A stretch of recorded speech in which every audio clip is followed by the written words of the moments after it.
sir. Thank Thank you, you, sir. sir. Thank you, sir. So do we really need a detailed solution for quiz 2? It will be helpful if you gone through that. Sir, but Initiation. only answer key has been provided, not the detailed solution, sir. Yeah, detailed solution मिलेगा, आज मिलेगा. Okay, Sir, thank you, sir. Thank this will be your last session, no, sir?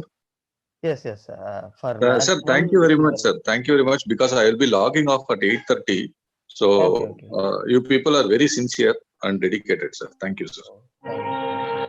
Sir, I just want your suggestion Hmm. that actually my calculus part is little bit weaker in. I am weaker in calculus part. Hmm. So can I leave it because there is not a lot of time? So I thought that leave. So I was thinking that don't revise 7 to 8. Focus on the above part and graph theory. Sure. See, are you seeing a screen? Is my Yeah, screen? yes, sir, yes, sir. Yeah. Yes, sir. Okay. Let me start with the weightage itself. So if you are not good at calculus, Sir, last one point, sir. Sir, for continuity for the maths too, what are the topics we should not miss, so that in that after the exam some gap will be there, no? definitely That time, calculus. calculus, okay. Yeah. Calculus, okay. And also That, the functions and everything. okay, sir. Okay, yeah. It's 7:30. Let us start quickly. So Yes. yeah. So today, before this, we had one revision session till week 6. I think Vicky has covered everything. So from week 7, we will discuss. So weightage will be like calculus will hold of 3 to 5 questions, which you will be seeing out of 16 questions. So there are roughly 16 questions in your paper. So out of 16 questions, you will be seeing some 3 to 5 questions from calculus, and weightage will be of 20 to 25 marks out of 100. Okay, so it is not much, but not very less also regarding calculus. But when it comes to graph theory, and main important thing is that most of the question comes from graph theory part, because that is the later weeks which we didn't ask you or which we didn't test you on still. So it will weigh around 30 to 40%. Okay, so look at the thing, how important graph theory you should go through. So definitely you should walk through graph theory. If you miss calculus also, it's fine, but if you miss graph theory, then you should be very good at weeks 1 to 9. So then only you can pass. And yeah, in this today's session, I will discuss the most important topics that are very much helpful in your end. I'm repeating it. I haven't gone through graph. Yeah. See that. Then in that case, follow me through. So in this session, Okay, I will Sir, discuss. sir, first 1 hour uninterrupted, can you do it, sir, Yeah. please, sir? Yeah. Okay. Thank you, sir. Thank you, sir. I will go through the most important topics for your end. So if you divert me, I will divert, and that will be loss for you. Okay. So in this calculus, we will be going to see limit. See, also I don't go in detailed explanations or in detailed definitions or anything. By now, you should know what all these things are. I will take an example and I will explain what are the things in very brief. Okay. So in calculus, you have to go through limit of a sequence. So how to, if a sequence is given, how to find the limit of that, and how to conclude whether it is convergent or divergent. So that part you have to go through, and also the limit, continuity, and differentiability of a function at a point. So when a function is given to you, how can I conclude whether it is differentiable at every point or not? Number of discontinuous points, number of or number of points where the limit does not exist, these kind of things. Okay. And next is critical points, local maxima and local minima. If a graph is given to you, so specifically if a graph is given to you, how do you, from the graph, how do you find number of critical points? How do you find the number of local maximums? How do you find the number of local minimums? And lastly, Riemann sums. In this Riemann sums, especially right hand, left hand. Okay. More focus on these two. And if you have time, focus on that midpoint. Okay, midpoint Riemann. Don't go to the trapezoid.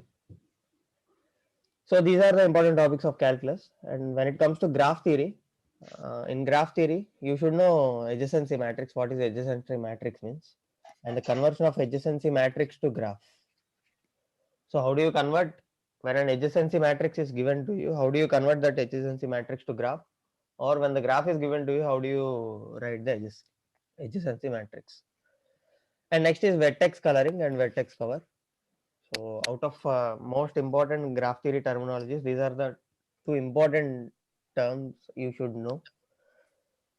So in this, Sir, in vertex coloring, Hmm. if you could take also the example from the this n term mocks, because many of us could not get the right answer. I will take it. I will. Okay. Yeah. Vertex coloring and vertex cover. So among these two, also focus on vertex coloring more. And next is BFS and DFS. In BFS and DFS, don't go to in-depth applications of BFS and DFS. So only focus on the thing is when a BFS tree or DFS tree is given to you, how do you predict the original graph? Okay, we will see an example also. Predict the original graph. Yes, sir. Here only I have doubts. Yeah. So how do you predict the original graph when a BFS or DFS is given to you? And we will discuss that also. And matrix multiplication is very matrix multiplication in graph theory. So if a matrix A is given to you, how do you compute A square or A cube like that? And next is DAGs, topological sorting and longest path to. So this was actually being discussed in the previous session also, and I will take an example and I will discuss this. And the next one is algorithms. Algorithms, I mean Dijkstra algorithm, Bellman-Ford and Floyd-Warshall. So no need to go in depth of algorithm and how it behaves, but you should know when that can be applicable. So when can you apply one particular algorithm, or in which cases I can apply Dijkstra, in which cases I can apply Bellman-Ford, and in which case I can apply Floyd-Warshall. And final thing is minimum cost spanning trees. So minimum cost spanning trees, learn either Kruskal's or Prim's. So as this is an online exam, we will be asking you to find the minimum cost spanning trees. So you can use any of the method, any of the algorithm to find the minimum cost spanning tree. So we will not be restricting you to go through only one algorithm. So whichever algorithm you feel comfortable, pick that algorithm, learn that algorithm perfectly, and try to get the minimum cost spanning trees for any given graph. Sir, we don't have to write the steps or like No, mark no. the steps. See, this is an online, right? So this is not Yeah. descriptive exam. Yeah. So final answer is important for us. So that is why I'm telling, learn either one of it. No need to go through the both. If you are not comfortable in, if you learn both also, it's good. But if you're not comfortable with one algorithm, don't worry. So learn one particular algorithm correctly and apply it correctly to get the correct answer. Okay, yeah, let's start. So let us Sir, start. you will upload this document now. Huh? You will upload this document to the sir. Yeah, we will dashboard? upload the document. Yes, Right sir. This after will the really session. helpful, sir. Yeah, sure, I will upload it. Also, yeah, I already said this. So if you just go through this document, you will get minimum 40%. So I will upload this. Okay, let us start with limit of a sequence. So limit of a sequence is nothing but if n tends to, if there is a sequence of real numbers, an, as n tends to infinity, if an tends to a, then we say limit of a sequence an is a. Correct? I can write it as limit n tends to infinity, an will be a. And if this particular sequences have a limit value, then those sequences are called convergent sequence. So if sequence does not have a limit, then an is called divergent sequence.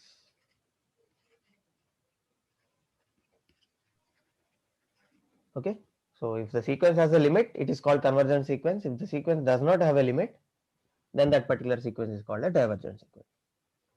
That's it. So there are some standard limits which we know already. Limit as n tends to infinity, 1 by n will be 0. Okay, well known and most important. And the next one is limit n tends to infinity, n to the power 1 by n will be 1. Okay, these are some standard limits which might be helpful in your end. Now let's come to the examples. So firstly, let us solve the first very easy one. So tell me, as limit n tends to infinite, what will be n plus 1 by n square? So we have to take n square. Hmm? We have to take n square common. It will be? So we have to take n square common. Right? Hmm. Zero. 0, sir. 0. 0. 1. 1. Then half. 0. Correct. So see, as n tends to infinity, n by n square plus 1 by n square. I can split it like this. So now it will be limit n tends to 0. 1 by n plus limit n tends to infinite 1 by n square. So this is a well-known standard limit. This goes to 0. If 1 by n only goes to 0, 1 by n square will also go to 0. And it will be 0. Sir, could you please mute all? Sir, mute everyone, sir. Yeah. Okay. Now this is 0. Now let us come to this. What happens when n tends to infinite? Sin n pi by n square.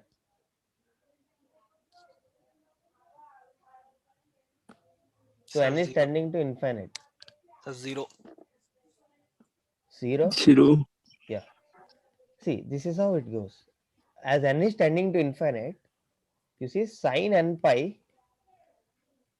this particular sin n pi will always lie in between -1 to 1. So it will be oscillating between -1 to 1 as n tends to infinite.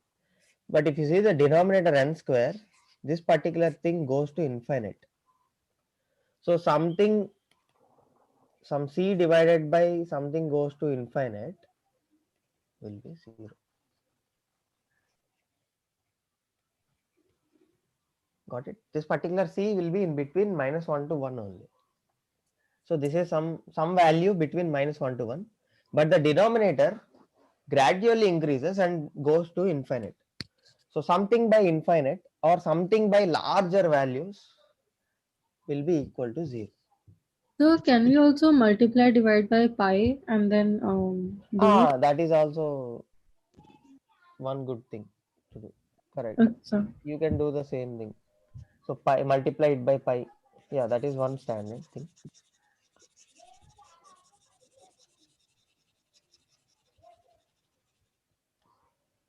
So actually you can do it like this: 1 by n times sin n pi by n pi pi.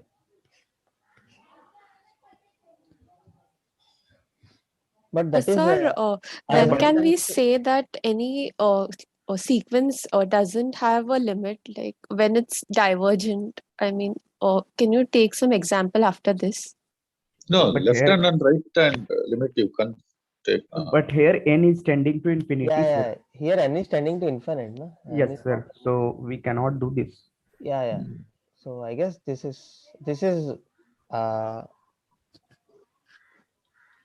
applicable only if n tends to 0, then 0. this particular sin n pi by n pi goes to 1. Oh, so it's only for 0. Yeah. So these are convergent or divergent sequences, like that way I'm saying. Convergent. see, these are convergent, right? These are going to some particular real value, unique particular real So value. if it's not defined only, then it's divergent, right? Yeah, it will be divergent, or if it goes to some two different values. If oscillating. Yeah, if it is oscillating like this, if limit n tends to infinite, sin n pi. So this will oscillate between -1, 0, 1 pi, 2 pi. Okay, cos limit n tends to infinite, cos n pi will oscillate in between 0 and -1. So when n is 1, cos pi, what is cos pi? Cos pi is -1, right? Yes. Yeah. So it will oscillate between -1 and 1. So when n is 1, it will be cos pi. When n is 2, it will be 1. When n is 3, it will be again -1, -1 plus 1, -1 plus 1. It will oscillate in between -1, even n tends to infinite also, it will oscillate between -1 and 1. The values will oscillate between -1 and 1. Okay, sir. Okay. So even these kind of functions or these kind of sequences also does not have a limit. Actually, the limit should be unique. The value should go to a single the sequence should tend to a single particular value. Okay, sir. Thank you. Yeah. So yeah, even this is also there are no standard approach, but you have to. This is just intuitive. As n tends to infinite, this particular sine n pi will oscillate in between -1 to 1. The numerator oscillates between -1 to 1 and the denominator will tend to infinite. So something by infinite, some smaller value divided by some larger values which are very much nearer to infinite will give us 0. And sir, what happens if we multiply any number with infinity? What happens? Then you have to use L'Hopital rule, right? Yeah. So if you multiply some particular number, okay, n square plus 1. If you have n square plus 1 in to the left side, then this will be like infinity by infinity form. Okay. Okay, do not worry about those things. So if you encounter such cases, you have to use L'Hopital rule. Sir, the first one, n by n square, that won't be counted as infinity by infinity form. See, even that is also infinity by infinity form. But we didn't use the L'Hopital, right? See, these are sequences, okay? Okay. These are not function limits. Okay, sir. Okay. Sir, Yeah. Sine n pi should not oscillate. It should be 0, sir. Sine n pi should be 0. Correct. This will be 0. Yes, sir. So if n is 1, 2, 3 and so on. Yes, sir. Whatever the n is, that n sine n pi will be 0. And 0 by infinity is, sir, is it not the indeterminate form, sir? 0 by infinity. Indeterminate, right? 0 by infinity is not an indeterminate form.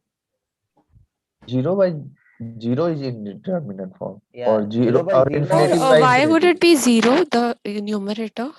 Numerator by, because sine n pi, you take the values, this is a sequence, right? Sine n pi is the sequence. So when n is equals to 1, it will be sine pi is 0. When n is equals to 2, that will be sine 2 pi, which again is 0. Similarly, sine 3 pi is also 0, sine 4 pi is also 0. This is sequence with all zeros. The sequence has all the zeros. Sir, we have to memorize this trigonometry limits. Not necessary. Just go through this example. That's it. Enough. Okay. No need to go through cot, cos, cot, tan, and everything. Just observe this sine and cos. Only sine and cos and graphs of sine and cos. Not particularly, man. Just follow me. I said that. You know how to compute this limit by now? Do you know how to compute? Yeah. Yes, sir. So are you convinced how this limit is tending to 0? Yes, sir. Yes, sir. Right? Okay. Now what happens to cos? Same. Same thing. 0. Same. Numerator will oscillate in between -1 and 1, but the denominator will tend to infinite. Infinity. So this will eventually go to 0. Okay. Last one also we can split. Yeah, now what happens to the combination of those two? So we can split it all. Yeah, split and do it. You will get 0 minus 0 or something. You will get 0. Okay. So if this particular limit is tending to 0, is this particular sequence convergent or divergent? Sir, all above are convergent. Yeah, all of them are convergent sequences. Sir, what would happen if both numerator and denominator were tending to infinity? Then that is an indeterminate case. Okay. Right? Yeah. Okay. So these are. Sir, in that case, we will use L'Hospital rule, infinity by infinity. See, in sequences, usually, if you get infinity by infinity, you try to cancel out the numerator and denominator. So L'Hospital rule can be used only when the inside part is a function, not a sequence. Okay, we are talking about only the limit of sequences. Okay, sequences are different from limits of a function. So whenever you are derivating something, see L'Hospital usually derivates the function, right? Yes, sir. Correct. So Yes. this particular sin n pi is not at all a continuous function. Okay. So it's first term, first value is sin pi, second is sin 2 pi, sin 3 pi, like this. This is a sequence, not a function. How do you derivate this thing? What is the derivative of sin n pi? Don't know. Sir, in the first one, Cos n pi. sir, the first question, it actually reduces to 1 by n plus 1 by n square, right? So both of them with Yeah, limit. 1 by n plus 1 by n square. Yeah, so it becomes 0. If it was like n by n square, would it be convergent? No, it will still be like 1 by n. Yeah. So for limits of a sequence, we'll So never. let's put through. Let's move to We the never important part. use L'Hospital for limit of sequence. Hi, good morning. Yeah. Can we just a suggestion? Can we start with graphs, because this was already discussed for quiz 2 as well, and moreover the graphs has more weightage also. So it would be in the interest of everyone. Yeah, to- sorry. In But I starting, I think thought to start with. no, Sir, we sir, need sir, more you go clarity in on Please that. order, sir. continue. Yeah, Please, calculus please, is very Continue, have to be sir. important. covered. So no, We I'm are not waiting saying for don't your discuss class. this. No, Please I'm not request saying don't Please discuss go everyone. in this. the Let's same order, sir. finish the revision and then we'll ask the doubts. Ask Yes. questions, Okay. yes. Yeah. I Yeah. think Yes, he has Mike. put in. Yes, sir. Really good. Please go in the Good order. way. Okay. Yeah. Hold on. Mike's suggestion was, since this was already discussed, so But maybe it's more difficult than the graph. That's no, all. I'm not We are denying wasting that. time. We are wasting time. Sir, we are wasting time, sir. You start, sir. Okay. Any Let's one just method is trust. fine, sir. Let's just But trust आपको our दिखता लगता है वो एक idiot. instructors. Then at least take the questions at the end of the session, no? I will take. Okay. Just hold on. Even I thought to start with graph theory, but only 4 topics are there in calculus part. Let me complete it quick. Already I said, follow me. You will be gaining something. If you divert me, you will be losing something. Okay. So could I ask a small doubt? Yeah. Sir, for limits of sequence, we can never get equal to infinity, right? You can get. It will never be equal to infinity. It will tend to infinite. No, sir, as in where we are getting 0 as the final answer, we'll never get infinity there, right? Right That now, is indeterminate. in exam, So you will that not is okay. Okay. So yeah, see, go through these examples mainly. Sir, next 1 hour, no interruption, sir. Please go with whatever what you have thought, sir. Okay, sure. Let's come to this continuity limits and differentiability. Actually, second, what I thought, let them note down all the doubts and you address, because the students and these working people, they are in a rush to go to office. So it's better you address the doubts later. Sure. So, yeah, just note down the doubts and keep it with you. I will take the doubts once the topic is done. Okay. Yeah, let's come to this limit, continuity and differentiability. So we know limit, continuity and differentiability of a function. At one point, we will be talking at one particular point. Let's say the point is at x is equals to a. So at x is equals to a, I say the limit exists if limit x tends to a minus of f of x, and the left hand limit, this is called left hand limit, and this is the right hand limit. So if left hand limit and right hand limit are equal, then I say limit exists. For continuity, if the left hand limit and right hand limit is equal to the function value at that point, then I say it is continuous. For differentiability, along with continuity, this particular limit also should exist. That means this particular limit value, left hand limit and the right hand limit should be equal. So these are the conditions you should check for the limit, continuity and differentiability. Okay. Now a small example. So if I have given you this particular function, if I ask you, is f continuous at x is equals to 0? And my second question is f differentiable at x is equals to 0? So how do you proceed? The LHS. First, we will find left hand limit and right hand limit. Yeah, left hand limit and the right hand limit. Left hand limit will be limit x tends to 0, 5 e power x plus 8x. So left hand limit means when x comes from 0 minus. So when x taking values less than 0, the function behaves like 5 e power x plus 8x. So this is how it will be, and the limit value will be 5. So 5 e power 0 plus 8 times 0, you will get 5. And the right hand limit will be limit x tends to 0 plus 4x square minus 3x plus 5, which is 5 again. So left hand limit and the right hand limit are equal, so limit exists. So now to check the continuity, what is the function value what is f of 0? 5. 4 times 0 square minus 3 times 0 plus 5, which is 5. So the left hand limit and the right hand limit as well as the function value at 0 are equal. So is f continuous at x is equals to 0?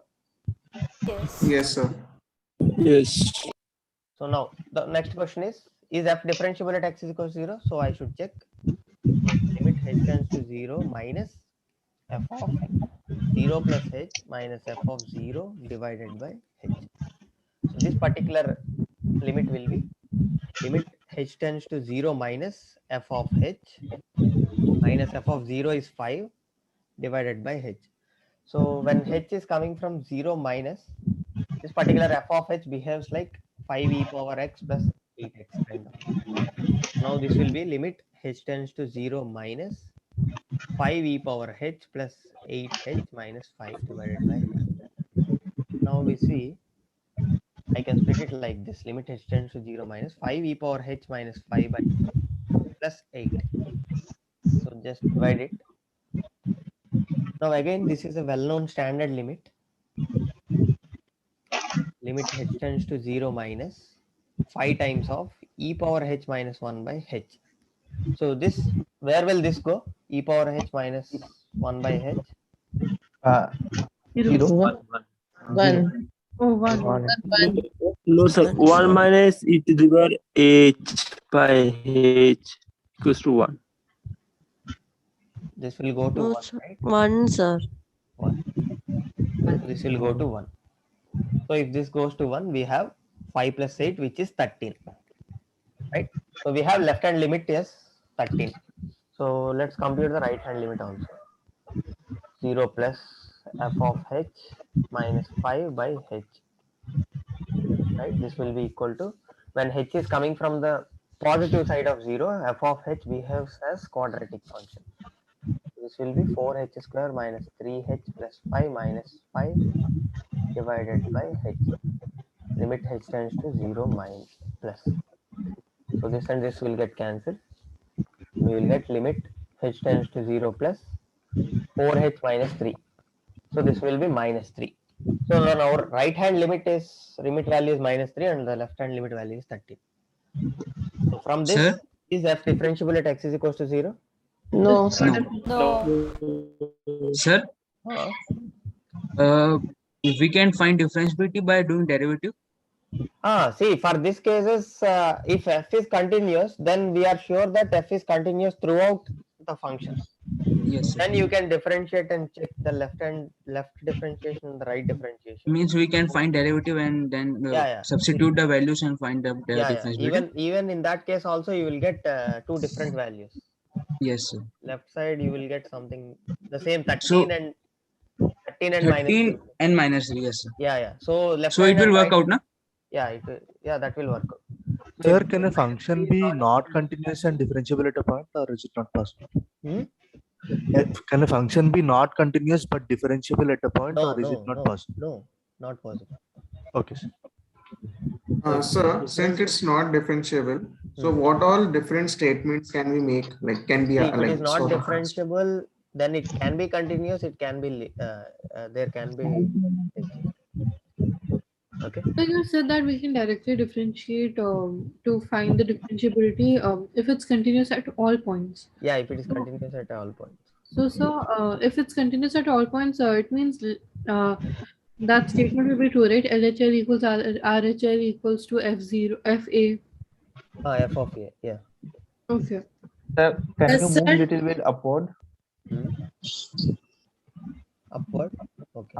Yeah, sir. Little bit more. Not down, sir. Upward. Okay. Yes, sir. Why? Yes, sir. Why? I was just checking the condition for differentiability. Okay. No, they have given one flowchart. You see that. Yeah. I have given many PDFs. You go back and if you want in detail, go back to the previous PDFs. So if you want short and crisp brief, just come to this PDF. Okay. Yeah. Now let us solve this example also. This is one mock question, I guess.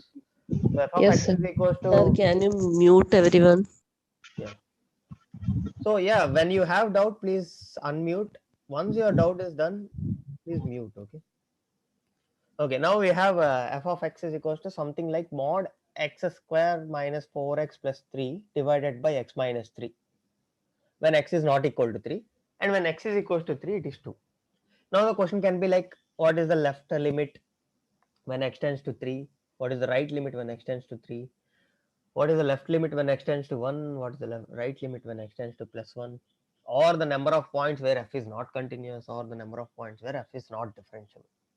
So these are the different kinds of questions we can ask, or these can be in different options, kind of thing. Now how do we proceed? So firstly, what we have to do is we have to remove this mod. We will try to remove that mod and we will try to write the function explicitly in different intervals. So in order to remove that mod, what I will do is, so I will take the inside part. So x square minus 4x plus 3, I will take this inside part. What I will do is, I will write it, I can factorize it, I can write it like this, x minus 1 times x minus 3, correct? So this Yes, sir. particular value, so inside mod x function we know, mod x function takes x if x is greater than 0, that means inside part is greater, if inside part is greater than 0, we will take x directly. If inside part is less than 0, we will take minus of x. So remember the mod function here. So now here also the same thing we will do. So mod of x minus 1 times x minus 3, we will take x minus 1 times x minus 3, the same function if x minus 1 times x minus 3 is greater than 0.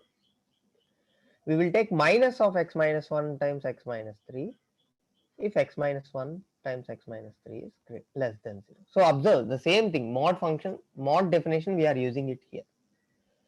So we will get, if the inside part is greater than 0, we will take the same value. If inside part is less than 0, we will multiply minus to it and make it positive. So mod will always be positive. So now we have to find the regions in which this particular quadratic equation will be greater than 0 and this will be less than 0. So let us draw. Okay, I will just minimize the screen a little. Yeah. So let us draw the quadratic function. So more or less the quadratic function will be like this. So it will intersect the x-axis at 1 and 3. And we have a as greater than 0. So a is the leading coefficient. A is greater than, so it will be an upward parabola like this. So when will this particular quadratic function takes positive values? In which region this particular quadratic function takes Less positive than 1 values? and greater than 3. Right. So in this interval and in this interval, this particular quadratic function takes positive values. That means in the interval So I am writing it explicitly. This particular f of x, I am writing it explicitly. So in the interval minus infinity to or when x is less than 1, I will have function as x minus 1 times x minus 3 divided by x minus 3. Correct? I can remove this mod directly because inside part will be positive always when x is less than 1. So when x is in between 1 to 3, what will be the function value? Will it be Oh, positive why or did negative? we divide by x minus 3? Here there is x minus 3, right? Oh, okay. I am writing this particular function directly. Okay. Okay, mod will be positive anyway. So mod, I can directly remove mod and I can write the numerator as x minus 1 times x minus 3. If I write numerator as x minus 1 times x minus 3, this is how the function will be. This particular function will be. Okay. When x is in between 1 to 3, this particular quadratic equation takes negative values. See, it is below the x-axis. Now it will be multiplied by minus 1. So in order to remove the mod, we will multiply it by minus 1. So if I take now we should take the numerator as minus of x minus 1 times x minus 3. So minus of x minus 1 times x minus 3 divided by x minus 3 when x is in between 1 to 3. Okay. Now what happens when at x is equals to 3 we Sir, have, both 1 and 3 is involved. see, 1 can be involved, 1 can be involved here, but 3 cannot be involved because at 3 function is defined separately. So function value is 2 when x is equals to 3. Okay. But So 1 if you it can include directly. 1 anyway you will get 0. It will not matter much if you write separately or if you write it here. Okay. Then sir, likewise for equal to 3. No, for equal to 3, this particular function is defined separately, right? It will be equal to 0. So then can't you take positive value or negative value either? It won't be 0. See Defined here, separately. see this Already they are told 2, no? Yeah, already they have given this particular function value takes Okay, 2. fine. Value Thank you. Yeah. when Yeah. x is equals to 3, it is 2. Yeah. So we Right. have to define it separately. Right. Now when x greater than 3, so it will fall in this red region, and if it is in the red region, we can directly remove the mod and write the direct quadratic function as x minus 1 times x minus 3 in the numerator. So x minus 1 times x minus 3 divided by x minus 3. Now see, we can further simplify this. This particular thing will cancel out. And yeah. So let me see. Yeah, I have a workspace. So if I again to write it simply, I can write it like this. This will be x minus 1 when x is less than 1. This will be 1 minus x when x is in between 1 to 3. It will be 2 when x is equals to 3. It will be x minus 1 when x greater than 3. Now from here, what we need is, we need the values of this limit x tends to 3 minus f of x, x tends to 3 plus f of x, like this, these values. Okay. For these values, once you get here, you can use the standard approach, or you can draw the graph of this. So when x is less than 1, it behaves like x minus 1 straight line function, correct? So it will be something like this. So there is an open hole. Okay, this is 1. This will be minus 1. So this is x minus 1, line x minus 1. And 1 minus x will be like this. When x is 1, it will be 0. When x is 1, it should be 0, right?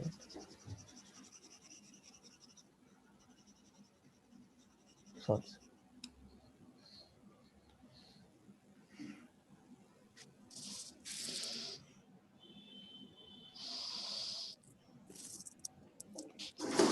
The graph will be like this.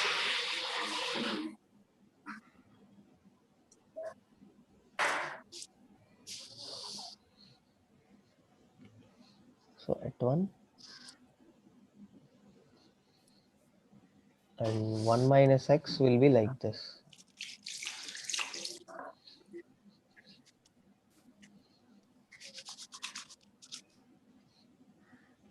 The 1 minus x will be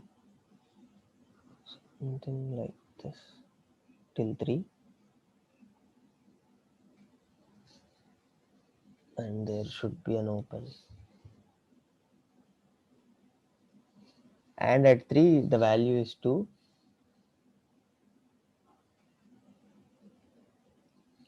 And after 3 it will be like x minus 1. So Sir, at 0 it will be a solid dot, right? at 0 it will be a solid dot, correct. Here it will be a straight line. At x is equal to 1. Yeah, it will be. It will be a solid dot. Yeah, right? yeah. So this is 1, this is 3. Now once you are able to draw the graph, then you can directly, from the graph you can directly see. So what is, now you can tell me directly, what is limit x tends to 3 minus f of x?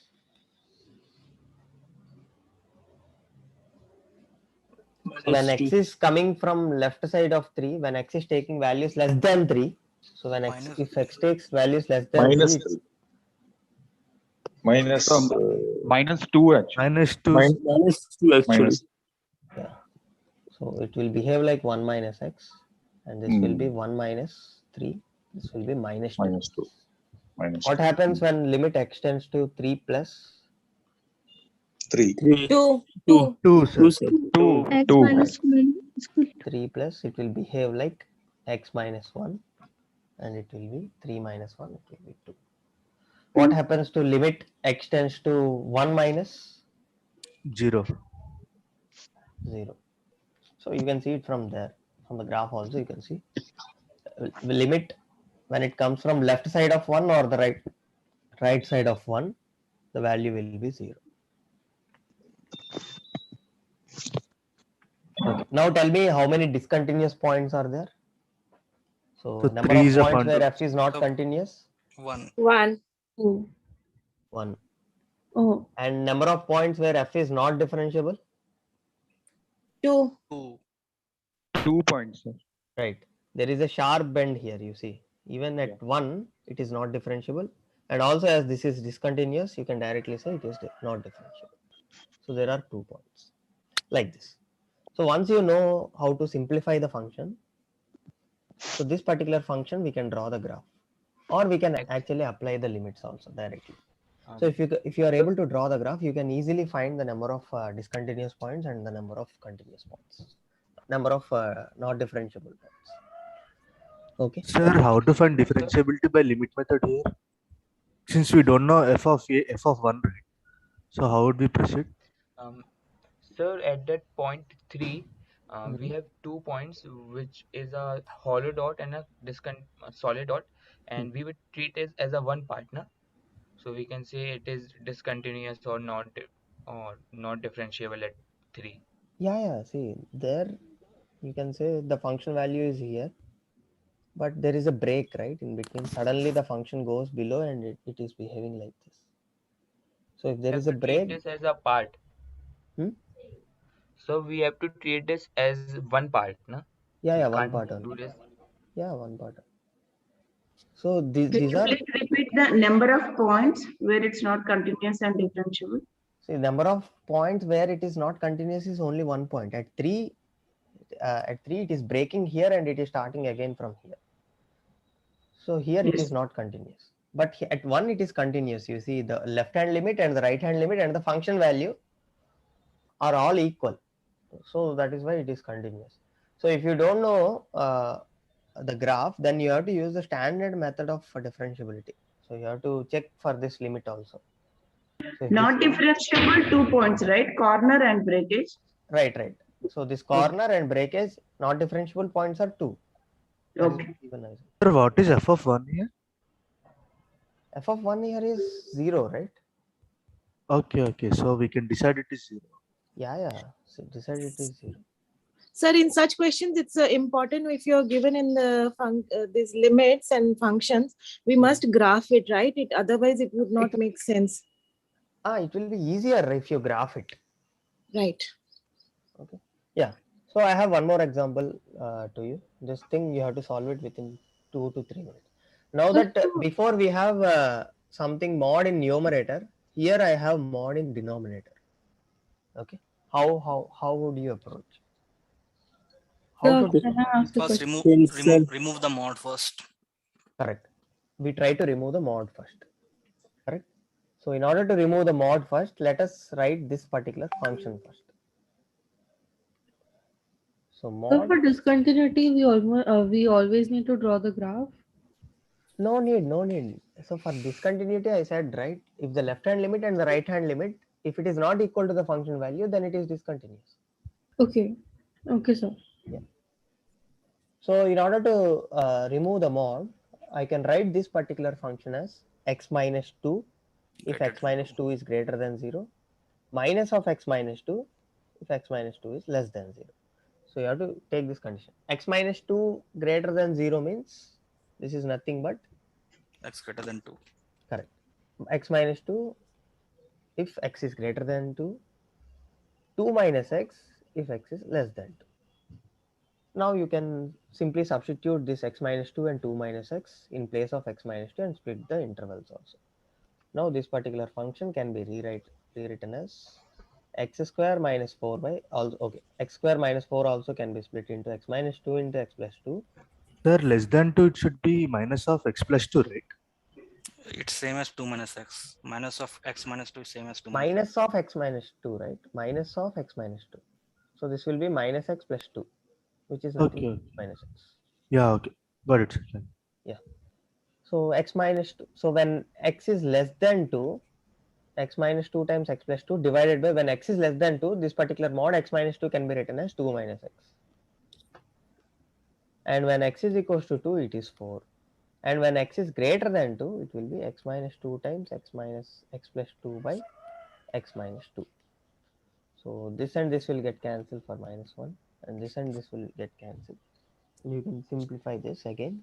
F of x as minus of x plus 2 when x is less than 2, 4 when x is equals to 2, x plus 2 when x greater than 2.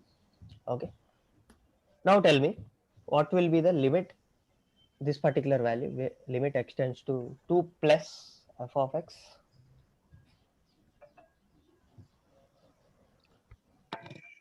So 4x plus 2, sir. 4. Yeah, x plus 2. Yeah, function value will be x plus 2. So what will be the value, limit value? 4. 4. 2 plus 2. 2 plus 2, 4. So 4, what is sir. the limit, this value? What is Minus the value? 4. Minus 4. Yeah. Oh, sorry. Here f of x. Okay. This f of x will be minus of x plus 2 when x is coming from the left side of 2 when means when x is less than 2 the function behaves like minus of x plus 2. So this will be minus of 2 plus 2. This will be minus 4. Now tell me whether the limit exists at 2 or not, at x is equal to 2 or No. no. No, in that No, case, sir. if is f continuous at x is equals to 2? No, sir. No, sir. No. Is f differentiable at x is equals to 2? No. No. And what happens to the rest of the points? So at a 2 it is It not might be not differentiable. What happens to the remaining points? Remaining Might point, I be. think it is fine.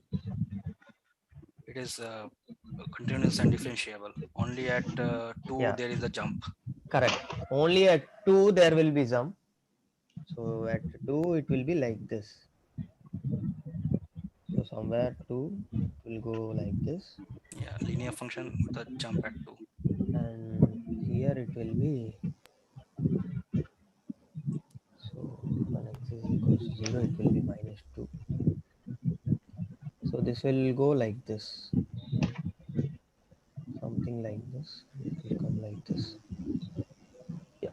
So this is how it will be. This is the point at 2. So this is the only place there will be a break, and at this point limit does not exist and it is not continuous and it is not differentiable. But the rest of the points it is continuous and it is differentiable. Now if I ask you what is f dash of some 5, so what is f dash of 5 here? The differentiability of 5. 7. 7. F of Sir, 7, it right? will be 1. 1, sir. It will be 1 1. 1. 1, 1, F dash by 1. Correct. Sir, how So f of x Sir, x at plus 5 2. will be x plus 2. Yeah, F dash of x differentiable. will be 1. So f dash of x will be 1 for all the values x greater than 2. For all values of x greater than 2, f dash of x will be 1. Then in that case, what is f dash of minus 10? -1. Minus. Minus 1. Right? So you are And supposed to similarly, I can conclude that for all the values x less than 2, f dash of x, f dash of x will be -1. Because you see, this is a linear graph. Both of them are linear graphs, and f dash of a linear function will be 1 or -1 depending upon the slope. So positive slope you will get +1, negative slope you will get -1. Okay. Sir, Yeah. sir, how f dash of 10 minus 1, please explain. See, f dash of -10 means this particular x value is lying in this. F of x behaves like minus x Minus of minus x 2. plus 2. Yeah, minus of x plus 2. Now what will be the f dash of x then? So if f of x is minus of x plus 2, what will be f dash of x? Minus 10 plus 2. -1 plus Minus 0. 1. Minus x minus 2. F dash of x. Directly you differentiate. This will be -1 and this -1. -0. -1. So see, f dash of x function will be like this: -1 when x is less than 2, 0 when x is equals to 2. No, or we will not say anything regarding 2 because f dash of 2 is not defined. When x greater than 2, it will be +1. That's it. This is how the function is. Okay. Okay. Now let's move. Now let's come to critical points, local minimum and local maximum. So go through the definitions of critical points, local minimum and local maximum. So here the questions will be like this. If a function is defined like this, a piecewise function is defined like this, and also we will try to give the graph also. Okay. And the questions will be like this: find the number of critical points, number of local minimum sir ये points, जो number of... ऊपर में दिया हुआ है सब दिया हुआ रहेगा ना एग्जाम में Yeah. See this fx जो दिया हुआ है वो दिया हुआ रहेगा ना yeah, this will also be given. Even the graph will provide. Okay. Both the things will be provided to you. Find the number of critical points, find the number of local minimum points or number of local maximum points, or the number of points where f is not differentiable, or the number of points where f is not continuous. Now the function is given like this. Actually you can draw the graph also, but as time constraint, considering the time constraint, if you draw the graph it will be like this, somewhat like this. Not somewhat, this is the graph taken from Desmos. It will exactly be like this. Okay. Now tell me the number of critical points. So what is a critical point? F dash x is equal to 0 or it is not differentiable. Correct. Those are Critical points means either f dash of x is 0 or not differentiable points. Considering this, now tell me the number of critical points in this particular graph.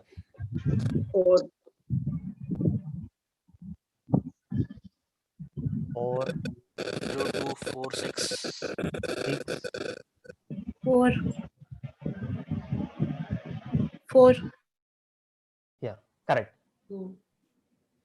So okay, let us start from not differentiable points. So here the limit value itself does not exist. So that means it is not continuous. If it is not continuous, it is not differentiable. So this particular 2 is a critical point. What happens to 4? Even the 4 is also the same thing. It is not continuous, so it is not differentiable. So this will be a critical point. Now, tell me here. Limit exists, but Limit exists, continuous, but not differentiable. Not differentiable. But not differentiable. Because you see, if you compute that limit first principle, first derivative principle rule, if you use that thing, so okay, I don't use that terms and everything. So if you use this particular, if you try to find the limit, left hand limit and the right hand limit of this, both of them will be different. 0 and positive 1. Also, from the sharp curve, you can directly conclude that it is not differentiable. So even this is also okay. And the fourth point will be this point, 0. turning point. So we know turning point, at turning point f dash of x will be 0.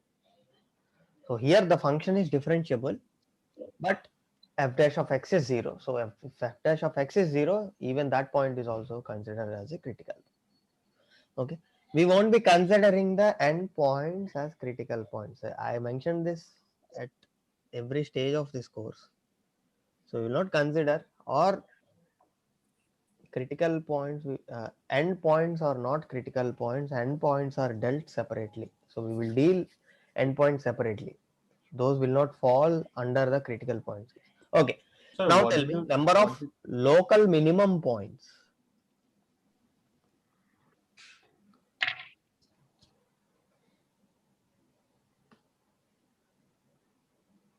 Two. 2. 3. 3, sir. 3, sir. 3. Correct. 2, 3. Okay. Yes, sir. This is a local minimum point, right? Yes. This will be local minimum because if you see the left side or the right side, the function values are greater than that point. Yes. So if you see the left side also, it is greater, it takes more than 0 values. If you consider the right side also, it will take the more than 0 values. But at that particular x is equals to 2, the function value is 0. So the left side and the right side, both sides, the function value is greater than that point. So this satisfies the property of local minimum. So this will be a local minimum. Even the same thing for 6 also. Now, what happens to the endpoint? This particular endpoint. So when we are dealing with endpoints, we separately studied local minima and local maximum of endpoints. Correct? Yes. Only one condition is enough. Yeah. Now we will check only one condition. So here the function is defined on the right side. So here we will check the right side of the function. If the right side values are greater than that particular function value and endpoint value, then we say that particular point is a local minimum point. Okay. Here you see, here we have the function defined on the right side. If you see the right side of right side values, function values of the right side, it will be greater than 0. So which is greater than the value at this point. So this satisfies the property of local minimum of the endpoint. So even this will also consider as a local minimum point. So the number of local minimum points are 3 and the local minimum points are. Sir, can you please repeat the endpoint part? So at endpoint, we will consider only one side. So whichever the side the function is defined, you consider that particular side and check the local minimum condition. For local minimum, the neighborhood function value should be greater than the particular point function value. So here you see at x is equals to -2, the function value is 0. But when it comes to the neighborhood, when it comes to the right side of -2, the function values are greater than 0. Okay, around this, see, you take around this interval, at x is equals to -2, the function takes the minimum value. So therefore that can be considered as the local minimum point. So can you please explain for point 2 and 6 one more time? Like, since you said that it is approaching both sides, I didn't get that part. See, what is the definition of local minimum point? Sir, I'm not very clear about it. Okay, local minimum point means around that point, the function should take the minimum value at that particular point. That means even if I consider the left side or the right side, the function should take the value greater than the value that the function takes at this particular point. Okay. Sir, at point 4, that particular value is decreasing. So should it be maximum or minimum? Point 4. See, point 4 is not. This is okay. Let me.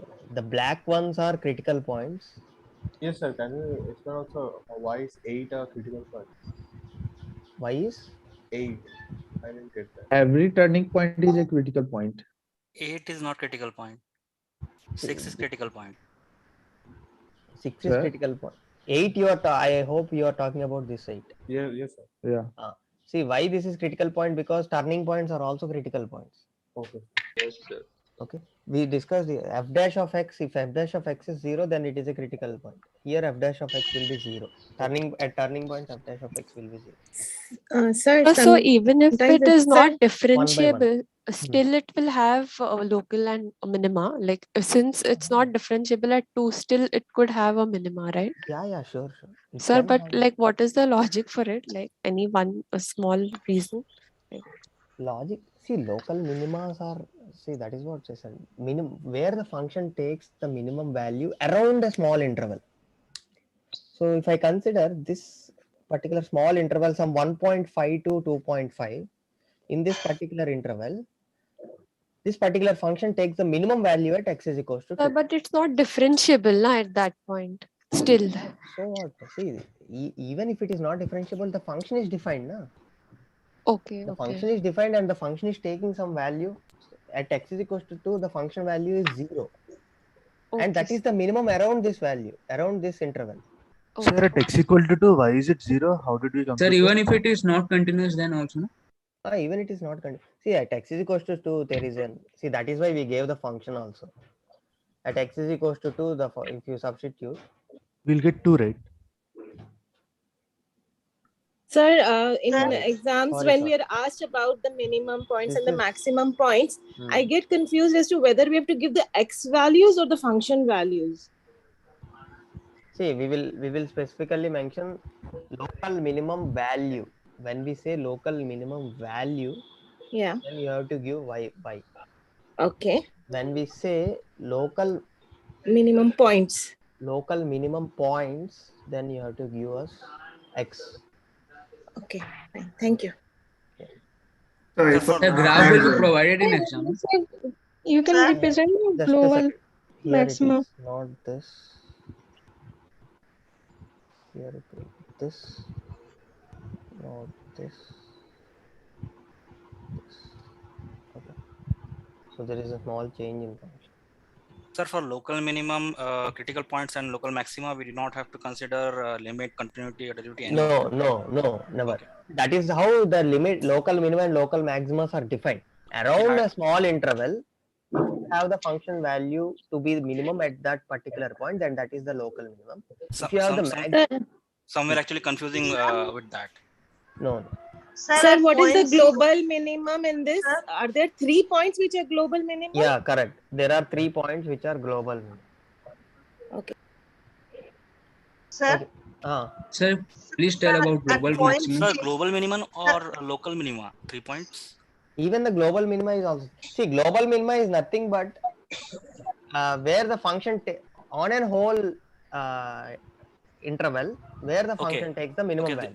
Yeah, they are the same values. They are the same values, right? Here 0 is the minimum value that the function takes, and the function takes 0 at 3 different points. So all the 3 local minimas are global minima. Okay. Yeah. Sir, at point 6, sir, sir, graph is not continuous but not differentiable. So how can I get local minimum? Continuous but not differentiable at point 6. Correct. then how can I get it is, if it is not differentiable, then should I get local minimum? Yeah. See, is there any definition connecting differentiation and local minimum? No. No, right? It will not be. See, there is. And what about, sir, at point 4? At point 4 is also, see, at point 4 it will be local maximum. Then you will get to understand why it is local maximum. See, local minimum means around a small interval. Sir, I have a question here, sir. For critical points, are the boundary points considered as critical points? Are the boundary points are not considered No. as points? This means boundary points are not considered as critical points. No. No. Okay, sir. Boundary points can be local minima or local maxima, but boundary points are not. Are not critical points, right, sir? Thank you. Okay. Yeah, let's move. We are getting late here. Okay. See, this so is in a graph, if a saddle point is given, it will be a critical point, right? Saddle point is a critical point. Okay. So for critical point, saddle point is a critical point. Either the derivative is 0 or it is not differentiable. Either the derivative is 0 or it is not differentiable. Yeah, black we points will get are this graph in exam, right? Not particularly this graph. Okay. We will give you the graph.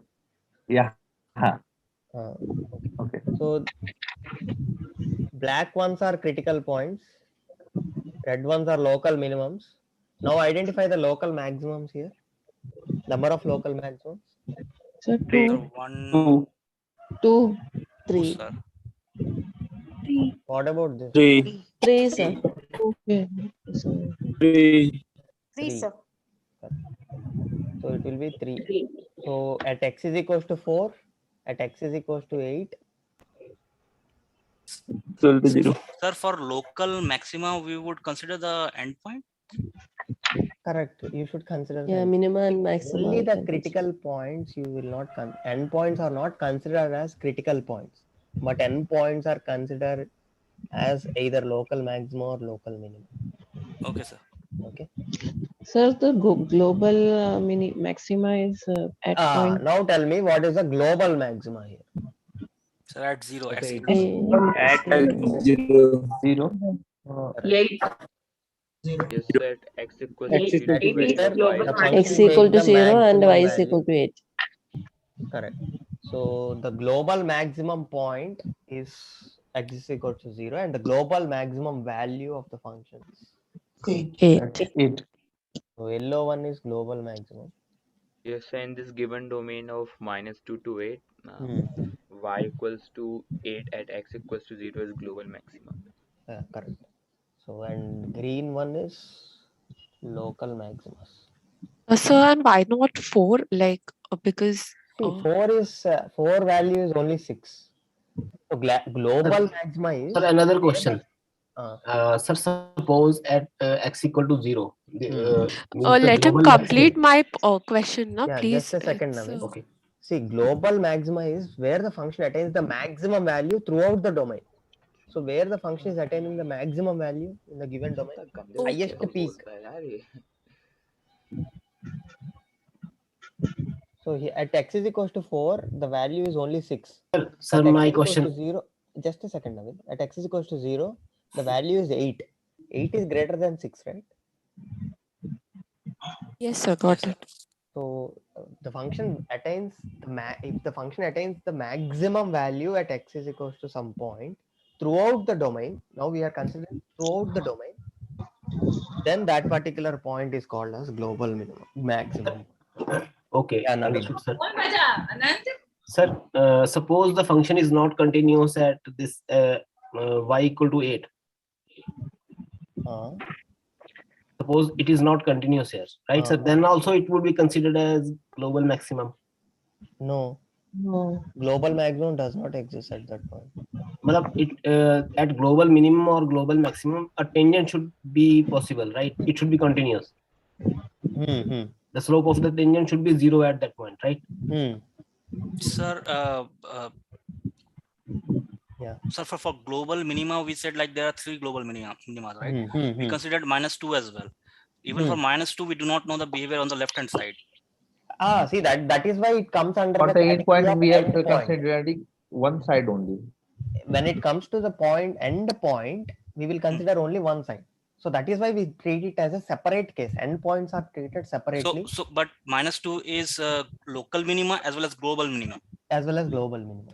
Then x equal to 8, is it not both local maxima and global maxima? See, at x is equals to 8, the value is only 6. But the function attains values more than 6. So it is not global minima because there is a value that is greater than that. Otherwise, it could have been a global maxima as well. Yeah.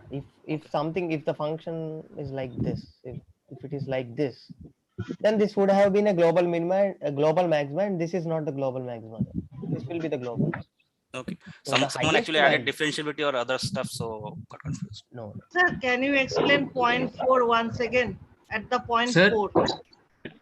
See, point 4 is same as point 2. So you consider the left side and the right side, the function values are smaller than the value at x is equals to 4. So that is why it is Local maxima I understood, but how it is local minimum? See, it is not local minimum. It is a critical point and local maximum. See, get the colors. Okay. Sir, if there is an open circle in -2 and 8. -2 and 8 open circle. It's not open circle, it's closed circle. नहीं, अगर होगा open circle तो फिर क्या होगा? Open होगा तो then that is not a local minimum or local maximum. और global maximum भी नहीं होगा अगर points ज़्यादा ऊपर जा रहे हैं अभी जैसे आपने बताया था. Right. Correct. Now tell me number of points where f is not differentiable. We are learning. Okay. Number of points where f is not differentiable. Sir, 3. 3. x2, x4, x6. 3, sir. Correct. 3. So here. And number of points where f is not continuous? 2. 4. 2. No, sir. 2. Correct. 2 and 4. 2 and 4. Correct. Okay. So this is how. Correct. 2, right? 2 or 4. Not continuous. The points 2 and 4. Yeah. Points are 2 and 4. The number of points where f is not continuous is 2. Okay. Let's come to this Riemann sums. So in Riemann sums, what we do is simply we try to approximate the area under a curve that represents a function f of x in a given interval using rectangles. So what we do is we will split the lower part of the curve into rectangles, and we will add the areas of all the rectangles, and we will say that the area under the curve will be approximately this value. So how we compute the Riemann sums is? Sorry to interrupt you, Srikanth. In mock test, this Riemann sum is little bit difficult. It's length. Sorry. I just muted. Please unmute. Oh, it's okay. In this mock test, Riemann sum question is lengthy and little bit difficult. It takes time. So do we expect such type or? Okay. No. See, there is a logic in that endum. When we say n tends to infinite, that means we are directly asking you to integrate the function. You can directly integrate the function. Yeah, so during the last session, Vicky was telling Srikanth will give you the hint how to solve it easily. This is the hint. Okay. See, when we say n tends to infinite means we are actually asking you to integrate the given function. If you see the function, it is just the quadratic function. Yes. It's directly integrate. Yeah, same values of it. See, when Sir, we have to do Riemann integration by parts also. Integration by parts. Yes. Where do you have the second function then? You have only one quadratic function. No, sir. You mean in the exam, in the inter. In the endum. Okay, don't worry about endum. If I didn't say anything about that thing now, you will not get it. So you don't worry about integration by parts. Did I mention it as an important topic in the start? No, sir. Sir, continue. No, sir. Sir, and suppose if we are to integrate a function from 0 to infinity, so then we have to apply some formula and like take that infinity out, like 0 to b limit tends to infinity that way. Na? That is that's covered in one of the videos. So is it that, or can we directly substitute infinity in case of b? You cannot substitute directly infinite. You have to use. Sir, we also removed that integration by substitution method also. See, shall I discuss this until 9 p.m. or shall I proceed? sir, above. Yeah, Okay, yeah. sir. Go Okay, ahead, sir, continue, please. sir. See, The अगर ऐसा most वाला doubts important है thing तो is हम his last filler. में भी discuss कर सकते हैं. Okay, sir. Yes, Whatever sir. I discuss, please listen. If you have still more doubts, then we will discuss at the end. Okay. Yeah, let's come to this Riemann sums. See, these Riemann sums are basically when you approximate this to infinity, it actually computes the area under the curve exactly. So if it is computing exact values, then it is nothing but integrating the curve.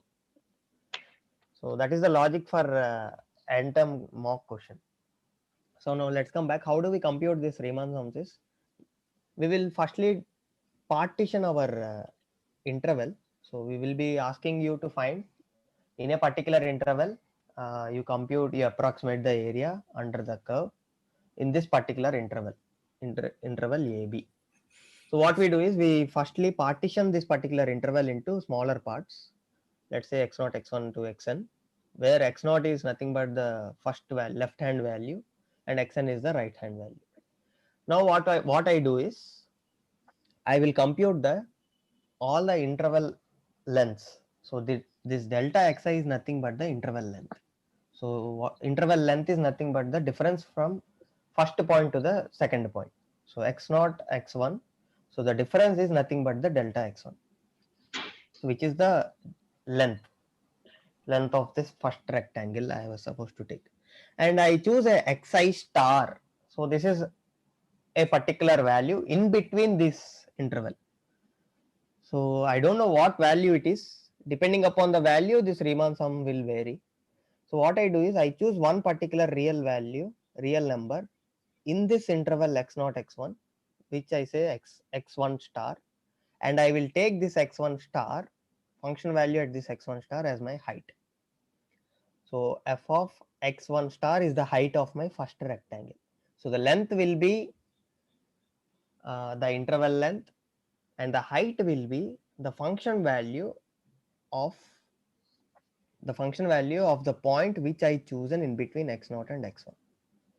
So this xi star is nothing but a point in between the xi minus 1 comma xi interval, and I consider the f of xi star, which will be the height of that particular ith rectangle. So this is how the first rectangle will be. There will be x2 star in the second interval, and the second interval length is delta x2, and the second interval height will be f of x2 star. Likewise, I will take all the rectangles, and in the last rectangle I will choose xn star. Also this delta xn. F of xn star will be my height, and delta xn will be my length of this subinterval. So you no need to worry. This delta x1, this delta x2, this delta xn, all will be most 99.99 cases we will give you as equal intervals. When we say equal intervals, that means this delta x1, x2, delta xn all are equal. So you don't need to worry about this delta x1. So you just have to worry about this f of xi star. Depending upon this xi star, the computation will vary. If I take xi star to be the left hand point, which is x0, then that is called Riemann left hand sum.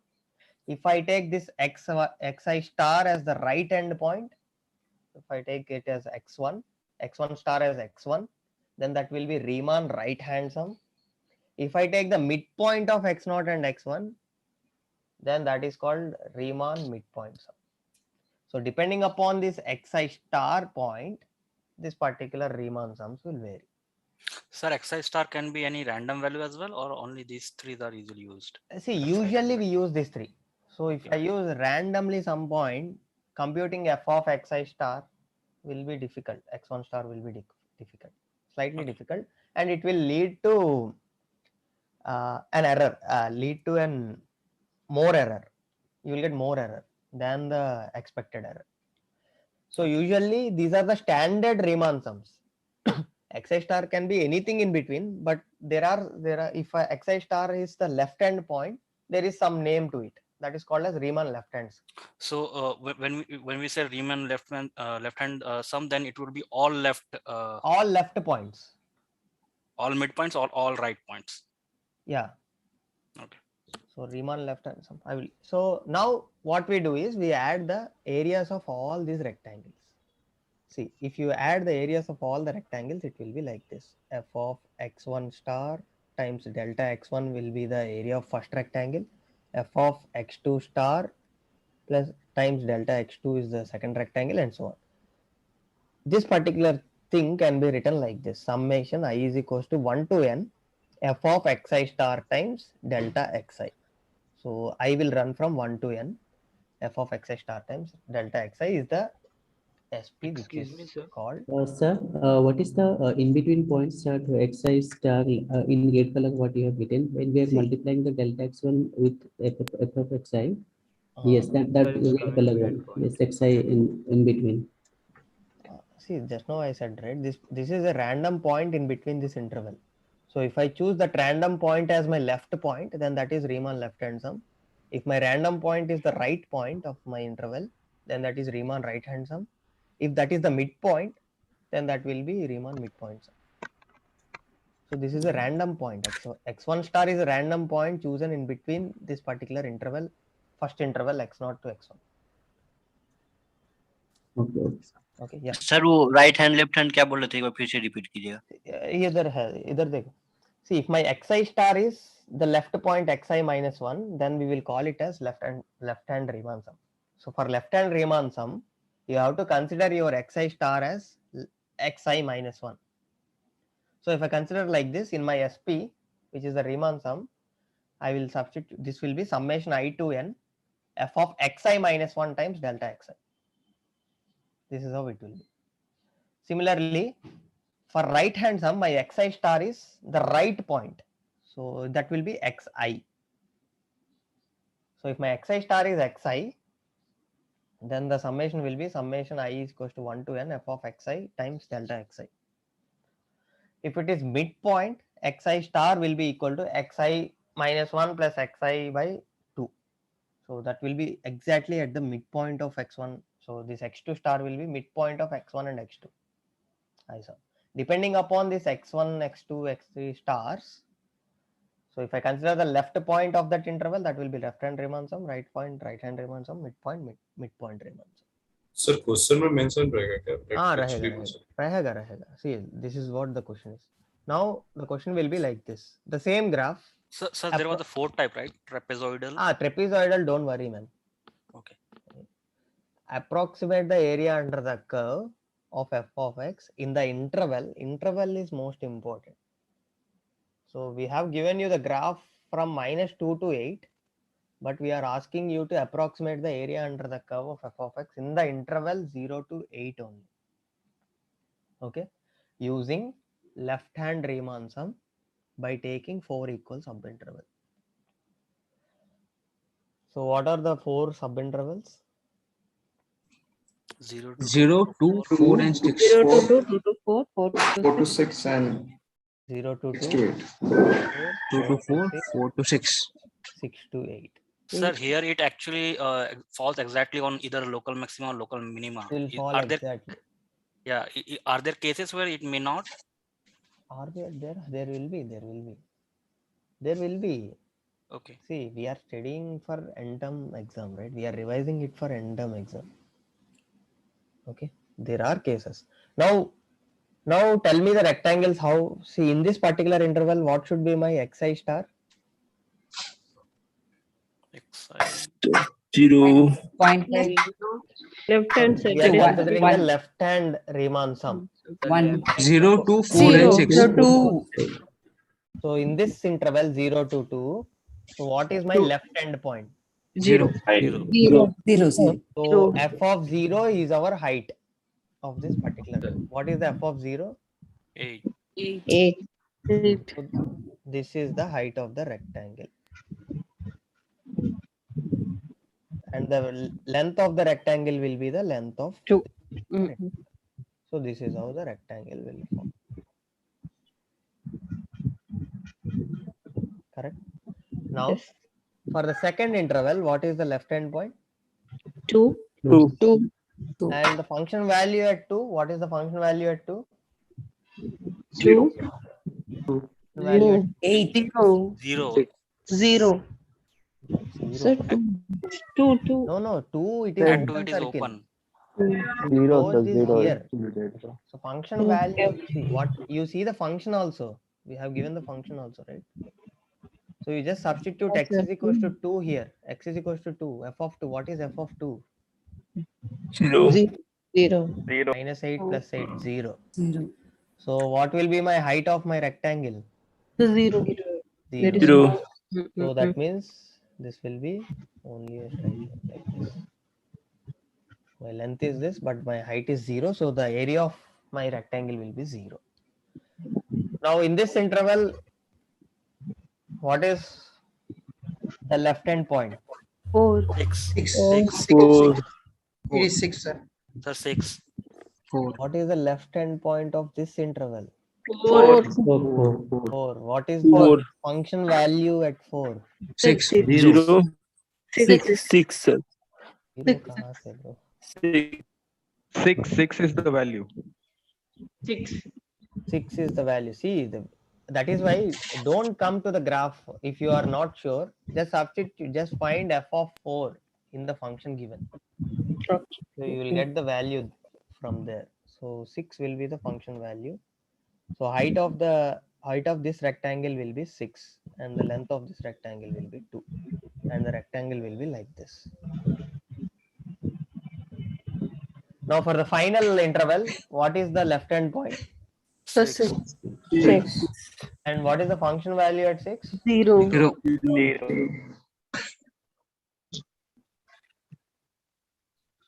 Now what is the Riemann sum? 30. 8 plus 4. No, 8 30. into 2 plus 8 28, sir. into 2 is the 6 first in- rectangle plus- area. plus 0 6 into 2. 28, sir. plus 6 28. into 2 plus 0. So this will be 16 plus 12, 28. 28. 28 square units if it is left. So if the question is right hand Riemann sum, now tell me what will be the x1 star of this interval? What should be the what is the right 2. 2. and what is the function value at 2? 0. 0. So for first interval we have 0. The answer will be same. 24. Excuse me, sir. Huh? Sir, so here we have to focus on what particular value of x we are getting the value of y, means value of fx in the given function, and then we will calculate. Yeah, correct. And Now sir, in what second interval, what is the right hand point? 4. 4. And function value at 4? 6. 6. Now this is how the rectangle will be.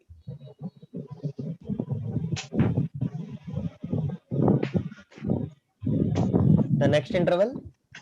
Again 0. 6 and 0. 6 and 0. 6 and 0. And the last interval? 6. And 6. 8 and 6. 8 and 6. 8 and 6. But the answer is same. Sir, so Answer is 24. Answer is so 24. whatever is Hmm? so whatever is not covered in the left hand Riemann sum will be covered in the right hand. Not necessarily. So you follow the approach, that's it. Okay, sir. Okay. And the next one will be 6 times 2 plus next one will be 0 plus 6 times 2. Here it will be 12 plus 2. This will be 24.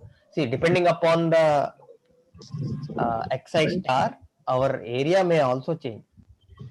Sir, can you please repeat the height one? Because at that particular point, for the right hand side, in a different graph or not on the same because it Okay, is for right hand side, x1 star is 2 in this first interval. Okay. Yes. So when it is 2, you have to consider the function value at 2. So we will need to put that value in equation, right? Yeah, put that value in the function. So in the function, we have to substitute 2, right? Yeah, in the function you substitute 2, find f of 2. So f of 2 will be 0 and that f of 2 is nothing but the height. See here I said that thing, right? You find xi star, x1 star or x2 star. X1 star or x2 star is not the height. F of x1 star is the height. The function value at x1 star is the height. Okay, sir. That is how. So you find the point, you find the x1 star. X1 star is 2 here because you have to take the right hand limit, right hand point. So right hand point of this interval is 2. So that is why x1 star will be 2. But we need f of x1 star. So that means we need f of 2 as the height. So f of 2 will be 0. So that is what the height. So 0 will be the height. Similarly, here it will be x2 star will be 4. X2 star will be 4. Here x3 star will be 6. Here x4 star will be 8. Like this. Okay. Okay, sir. Okay. Okay. So we are done with calculus. We will start graph theory. So for graph theory, we will start with the vertex coloring. So okay, just mute me.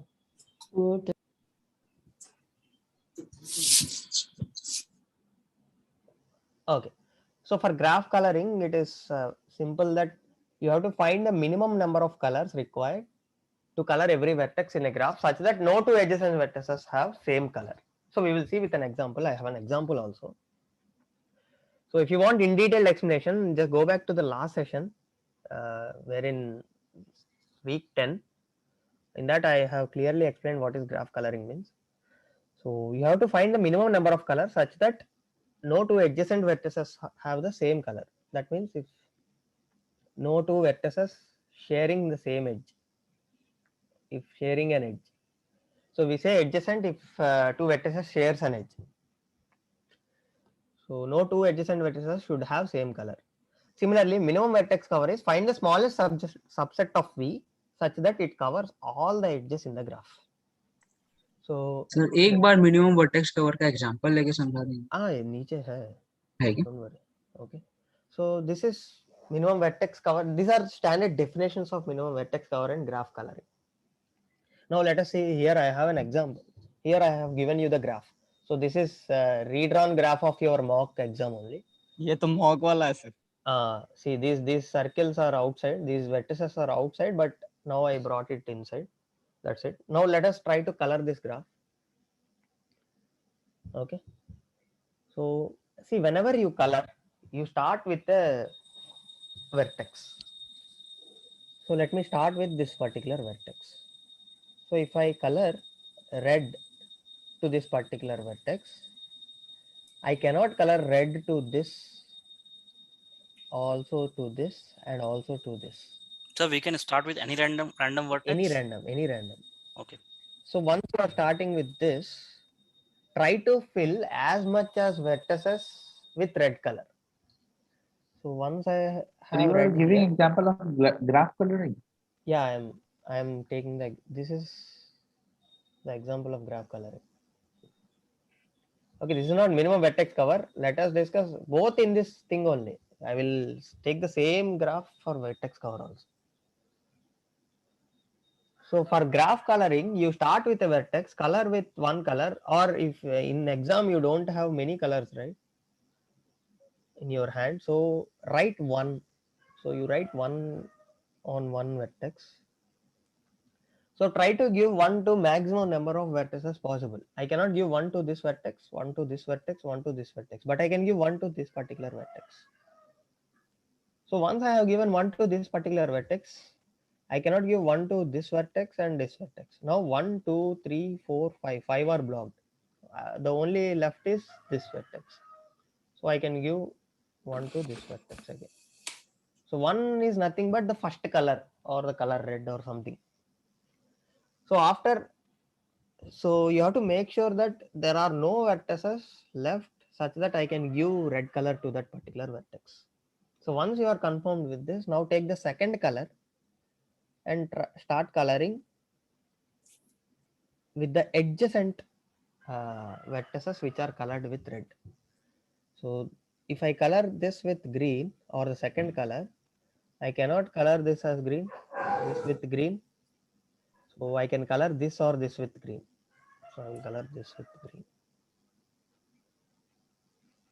Okay, once I colored this with green, now I am sure that these three vertices cannot have green color as well as red color. Now I have to move to the third color. third color, I take the blue color. So I can give blue color to this. If I give blue color to this, I cannot give blue color to this. So I can give blue color to this. Now once I give blue color to this, I am left with only one vertex, but I cannot give blue to this vertex. I cannot give red to this vertex. Also, I cannot give green to this vertex. So I have to take the new color. So new color, Hello. yellow. So something yellow. So this will be the fourth color. Yellow, now every vertex is colored, and also no two vertices sharing an edge have the same color. So therefore the minimum number of colors required is 4. So therefore the vertex coloring of the graph will be 4. So this is how you color a graph. Sir, if we follow it, it was kind of, color it and then check, color it and then check. We will always arrive at the correct answer. Always 99.99% you will arrive at the. Sir, and what if we are given a matrix, an adjacency matrix, then it's not possible, right? Then we have to particularly draw a graph and see, right? Yeah, see, adjacency matrix or the graph, both are same. No, but then we can't see, like we can't color there, and coloring will be difficult. If an Okay. adjacency matrix is given, coloring will be slightly difficult by looking at the adjacency matrix. So That's then why we you need draw. to convert it into a graph. Right? Correct. Convert it into the graph, then it will be easier for you. Okay. Now let's see the vertex cover also. So what will Complete be graph? Complete graph also follow the 4 color rule. See, complete graph should be planar. 4 coloring rule is for planar graphs. Okay. If it is planar, then we can draw it in the within the 4 colors. So some graphs will not be planar. Complete graphs more than 5 is not planar. Yes. More than 5 vertices are not planar. So don't get into that. Sir, for this answer is given 3, sir. Answer, we will change it to 4. We have changed it to 4, I guess. So also you got the solution, right? Yes, sir. In that we have given you the 4. 4 is the correct answer. Okay, now vertex cover means I have to choose a subset of V, smallest subset of V. That means smallest subset of vertices. Smallest subset of vertices such that every edge is covered. When I say every covering means either one end of that edge should be in my vertex cover. So if I label this A, B, C, D, E, H. Okay, if I label this, see this covering this edge means either A vertex or C vertex should be in my vertex cover. Similarly, covering this edge means either B or C should be in my vertex cover. So in order to get the minimum vertex cover, start with the vertex which has most number of edges connected to it. Okay, to get the correct answer. Can you repeat, sir? So start with the vertex by taking by taking the vertex or start with the vertex or take the vertex into your minimum vertex cover which has more number of edges incident to it or the connected to it. So we can go with H. H H. as the maximum. H.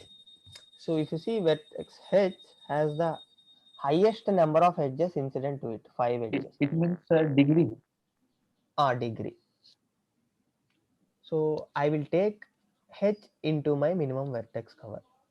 So once I take H into my vertex cover, once I am taking this, that means I am covering this edge, this edge, this edge, this edge, and this edge. Now you see. Sir, if you have vertex with same number of edges, like the first vertex we are taking, is there a tip for that? Then how should we choose the first vertex? That is what, choose the vertex which has highest degree, maybe which has the highest degree in your graph. If two vertices have the same degree? Choose any one of it. Okay. Okay. So now 5 edges are covered. Still lot of edges need to be covered. Right. Now next choose the next highest. So you see B is covering 4 edges. B is having 4 uncovered edges. So even in D also you see D has 4 edges, but one edge is being covered. Now choose the next vertex in such a way that most number of uncovered edges are connected. So B or C. So both of them have most number of uncovered edges. You can choose either one of it. You choose B. Okay. Now you choose, if you choose B, this is covered, this is covered, this is covered, and this is covered. Now still we have to cover edge FG, FD, DE, EG. Okay. Also CE, AC, CG. Now next we can actually take the next next E or C or Sir, C. C. He has C 4. or G. C or No, G sir. He has has the 3, but let's maximum check number C. of That's all. uncovered edges. C. Okay, C, you can take C, C. C. So now if you take C, this is covered, this is covered, and this is covered. Now we are left with DE, EG, FG, FD. Let's take G, sir. If you take D or G. So you see we are left with a smaller group of like this. So 4 edges, 4 vertices. Yes. Now, Choose at least 2. choose 2. Correct? At least if I choose the diagonal elements, I will cover all the 4 edges. Like this. If I choose G, then this and this will be covered. Now we have to cover only FD and DE. So in order to cover FD and DE, it is Choose D. choose D. No. Correct? D. Or if I have chosen E, then I should choose F. The same thing H, B, C, F and E. Even this is also the minimum vertex cover. Yes, sir. So these things are not unique, no sir. These things are not unique. So this is how you find the minimum vertex cover, and don't worry about minimum vertex cover. Focus on coloring. Hello, sir. Yeah. Sir, here in the vertex cover, we have to keep in mind that all the edges should be covered, right? Not Correct, all the vertexes. No. All the edges need to be covered. Okay. Now let's come to the adjacency matrix. So adjacency matrix is nothing but one way of representing the graph. Another way of graph. Okay. Now if an adjacency matrix is given to us, we should know that how to draw the graph of this. Okay.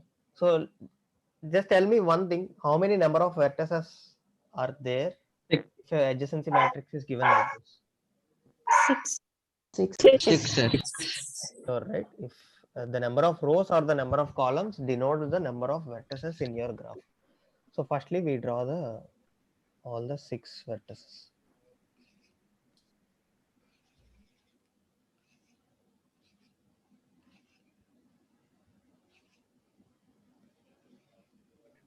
So is this directed? The number of vertices are 6 or 7. 6, right? 1, 2, 3, 4, 5, 6. Okay, 6 okay. columns. 1, 2, Yeah, 3, yeah. 4, 5, 6, 6. Yeah. So 7 first and are foremost 7 thing are is first label it. Or we label it as A, B, C, D, E, F. So is this directed? C, D, E, F. Yeah, directed. Okay, let's try to draw the edges also. Now you see in the first row, I have one at A to C. So that means there is an edge from A to C. So I have to draw an edge from, let us label it here also, A, B, C, D, E, F. So I have to draw an edge from A to C. directed edge from A to C. Also, I have an edge from A to F. So how do we know that it's a directed one? See, if it is not symmetric around this diagonal, if it is not symmetric, then that is a directed. See, you see A to C there is an edge, but C to A there is no edge. So from there also you can directly conclude that this is a directed graph. Okay, sir. So there is an edge from B to A, B to C in the second row. Just come to the second row, B to A, B to C. Similarly, from C to D, C to E, C to E, C to D, and D to E.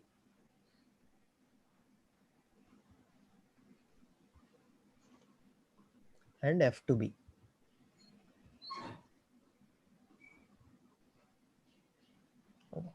Yeah. So this is how whenever an adjacency matrix is given to you, it is nothing but we have given you the graph.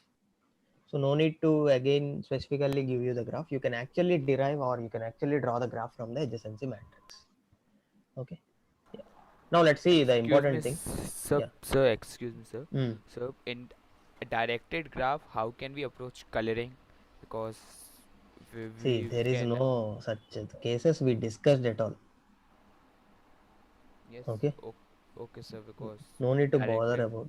Even professor hasn't mentioned anything like that, right? Yes, sir. Okay, sir. Then do not worry. Okay, sir. So there will be no questions of coloring or taking out maximum coverage subset in a directed graph, na? No. Okay, sir. Now let's come to this. How do we predict the graph if a BFS or DFS tree is given? So if a BFS tree is given to us, first and foremost thing is the original graph will have all the edges which are in the BFS tree. Correct? So if I am drawing a BFS tree from the original graph, then whatever the edges I draw in the BFS tree, that will actually be present in my original graph. So if you wanted to predict the original graph, first and foremost thing is whatever the edges are there in the BFS tree, those should be present in your original graph. And the next point is, in the original graph, you can have edges between two vertices which are on the same level or one level above or one level below if it is BFS tree. So you know levels in the BFS tree, right? BFS tree actually drawn level by level. So level 0, level 1, level 2, level 3 like this. So you can have edges between two vertices which are on the same level or one level above or one level below. And definitely in the third point, the original graph definitely cannot have edges between two vertices which have more than one level difference.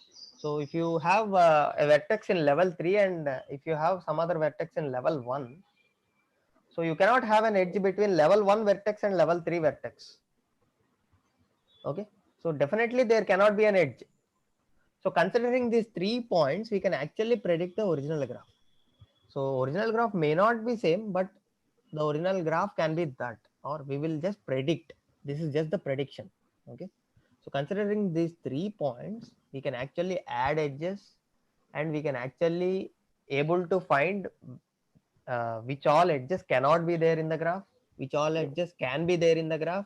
Considering this cannot, and also considering all the edges in the BFS tree, we will predict the BFS original graph. But when it comes to DFS tree, even the first point is same. Even the DFS or BFS, we will that is just the subset of the original graph. So even the original graph will have all the edges which are in the DFS tree. So this is for sure. And along with this, the original graph can have edges between two vertices which are on the same branch. I will just tell by taking an example what is a branch mean. So in DFS tree, original graph can have edges between two vertices which are on the same branch only. And also I know that original graph cannot have edges between two vertices which are not on the same branch. Again the same 3 points. Considering this cannot, and also all the edges in the DFS tree, we actually predict the original graph. Now see here, I have taken the same graph, same tree.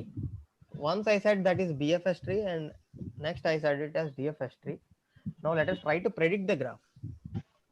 So in order to predict the graph, I should actually have this particular edges in my graph.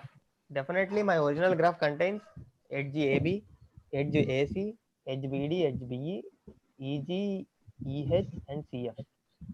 So these all edges will be there in my graph. Along with this, I can have edges between one level above or one level below or the same level. Okay, in the same level, you see, I can have an edge between BC. Okay, so this edge is allowed. So if my original graph is this, even then I can have the BFS tree like this. I will add the edge here. So this can be an original graph, or even I can have edges between EF, DE, or GH, or DC, one level above.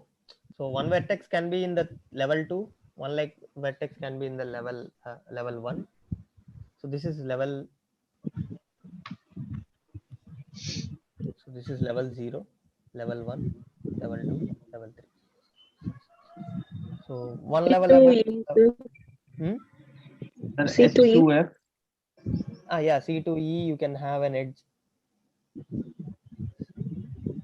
And Sir, D2E, D2F you can have an edge. B2F you can have an edge. D2G, sir. Yeah, B2G is not possible because you see. No, D. Yeah, D2G. Correct. D2G, D2F, H2F. So how H2F. many nodes But can we D2 connect? A to E. A to E is not possible. See, A to E, Yeah. A to E, that is more than one More level. than one level. Yeah. So level Okay. 0 and level 2, this is more than one level. E2H, sir. E2H is already there, right? So what are the things that are not possible? More than one level. Sir, D2H? Yeah, D2H is D2H. also possible. Okay. Now these are the possible edges. What are not definitely possible? A to E, A to more than H, one level up. A to G, A to D, 0 A to to 2, E, yeah, A A to to F, G, A A to G, to D, A yes, to G, A to A C. to D, D A to to C, F, A to F, B to G, C to H. B to H. But there will be a lot. Then how we can assure That is that? why looking at the options you can predict. Okay. So you have to We will exclude have few options if there is an edge between more than one level difference. You have to exclude few options if you doesn't see any edge which are actually there in the BFS tree, but it is not in the original graph. You can reject that. So it should actually satisfy these conditions. That's it. Okay. And we can solve that by BFS or DFS any. No. We will give you whether it is BFS or DFS. If I have given you the BFS tree and if I ask you to predict the original graph, then these are the three conditions you should keep in mind. And if I have given you, Sorry. Sir, that green color which you have drawn, it's not possible, no? It's not possible. Yeah. Yeah. I will write it. So like this lecture will continue beyond 9:30, right? Like most probably, I guess. Okay, so how much more time, like approx? See, Because I have to rush to my. Yeah, it may go till 10. Oh, So can you take an example of a directed graph? Not possible. So we ask like not possible also. We don't ask you not possible or which are possible. We ask you what can be the original graph. Okay. It means we don't have to bother about not possible edges. You have to bother about not possible edges to exclude few options, right? Okay. So as the question in the mock test. There was a question in the mock test. You can see it. Yes, sir. Okay. Yeah. By counting the number of edges, we can eliminate few options. Then we can check this level by. Now come to DFS tree. If this is a DFS tree, then what all possible edges we can have, what all not possible edges we will see. See, in DFS tree, this particular thing is called a branch. So in a tree, this is called a branch. Okay, CBA is one branch. So this is considered as one branch, and this thing is considered as another branch.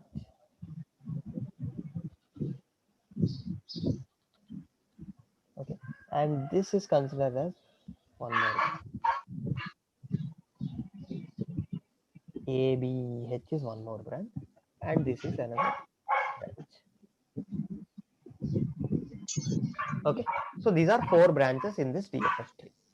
Now, in order to predict the original graph, what we have to do is we can have edges in the same branch vertices. So I can have edge from D to A. D to A. D to H. I can have edge from A to E. I can have edge from A A to to G. I can have edge from A to H. H. I can have edge from B to G. I can have edge from B to H. See, these are all falls in the same branch. This G and B are in the same branch. H and B also same branch.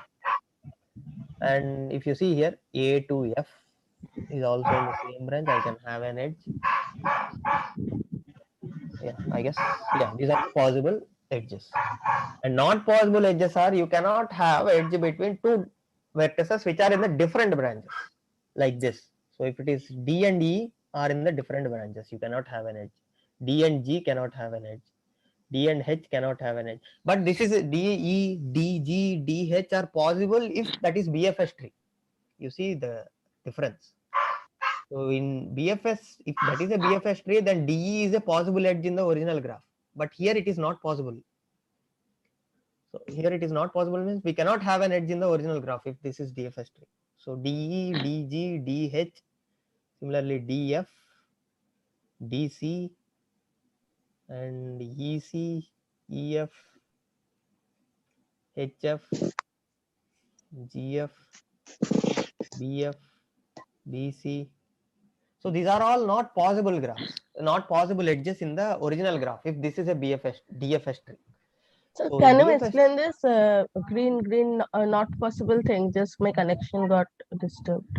see, not possible case edges of DFS. in DFS, not possible edges means if you have two different vertices in the two different branches. So D is in one branch, E is in another branch. So you cannot have an edge between D and E in the original graph. Similarly, G is in one branch, D is in another branch. Like that, DG cannot have an edge. So similarly, D and F cannot have an edge, right? D and F cannot have an edge. Okay, got it. D and C cannot have an edge. B and we F can cannot make have an edge. so we can make branches only from the root. From the root and from the branch also, right? From B to G is also a possible edge. B to G also possible edge because B and G lies in the same branch. A, B, E, G branch. So while considering, okay, sorry. So while considering the graph, should we avoid the back edges? See, back edges, front edges, these all forward edges, backward edges, cross edges, these will come when the graph is a directed graph. Okay. Okay. So here we are. C to H is not possible, no? Yeah, C to H is not so possible. ABD is one branch. ABEG is one branch. ABEH is one branch. And ACF is one branch. So you can have edges among this, inside this. You can have edges in between this. You can have edges in between this, and you can have edges in between this. But you cannot have edges like this, DE or DH or DF, like this. One vertex from one branch and another vertex from another branch is not possible. Okay. So considering these things in mind, we can actually predict the original graph. In short, sir, in DFS, we should be able to basically go from one vertex to other following the graph in the direction away from the root.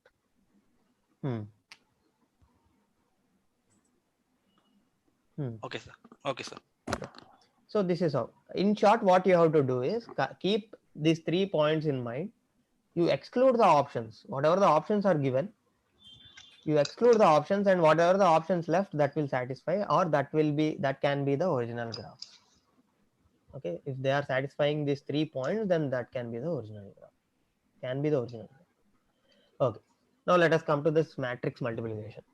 So if I have given you this adjacency matrix or this particular matrix like this, okay, if I ask you to compute a square, so what we will do? So A firstly, into what A. is this A? What is this A? It tells me. What is this A? Matrix A gives me. Adjacency matrix. Correct. Adjacency matrix means Diagonal elements. Directed graph. Directed. Path of length 1. Length 1. This will give me path of length 1. So similarly, what is A square gives me? Path of Length 2. length 2. Length 2. Length 2. Path of length 2. That means Yes, sir. it will give me the paths which are of length 2. Now, in order to find this A square from A, without drawing the graph, from A, how we will find? How to find from A? A cross A. Yeah. A multiplied by A. इन लोग का लेने वाली खोल दो हाँ तो बोल दो ये लोग को बैठेंगे अपना Correct. When I multiply it, what will I get?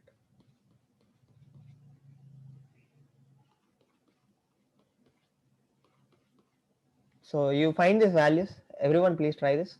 A, B, C, D, E, F. I have given some missing values. Okay, sir. You find A square and find the values of A, B, C, D, E, F.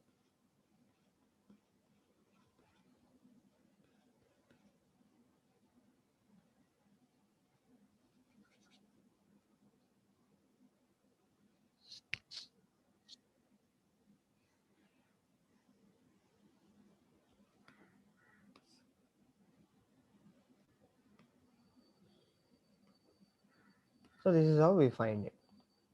So what we do is this first row, first column will be the product of first row and the first column.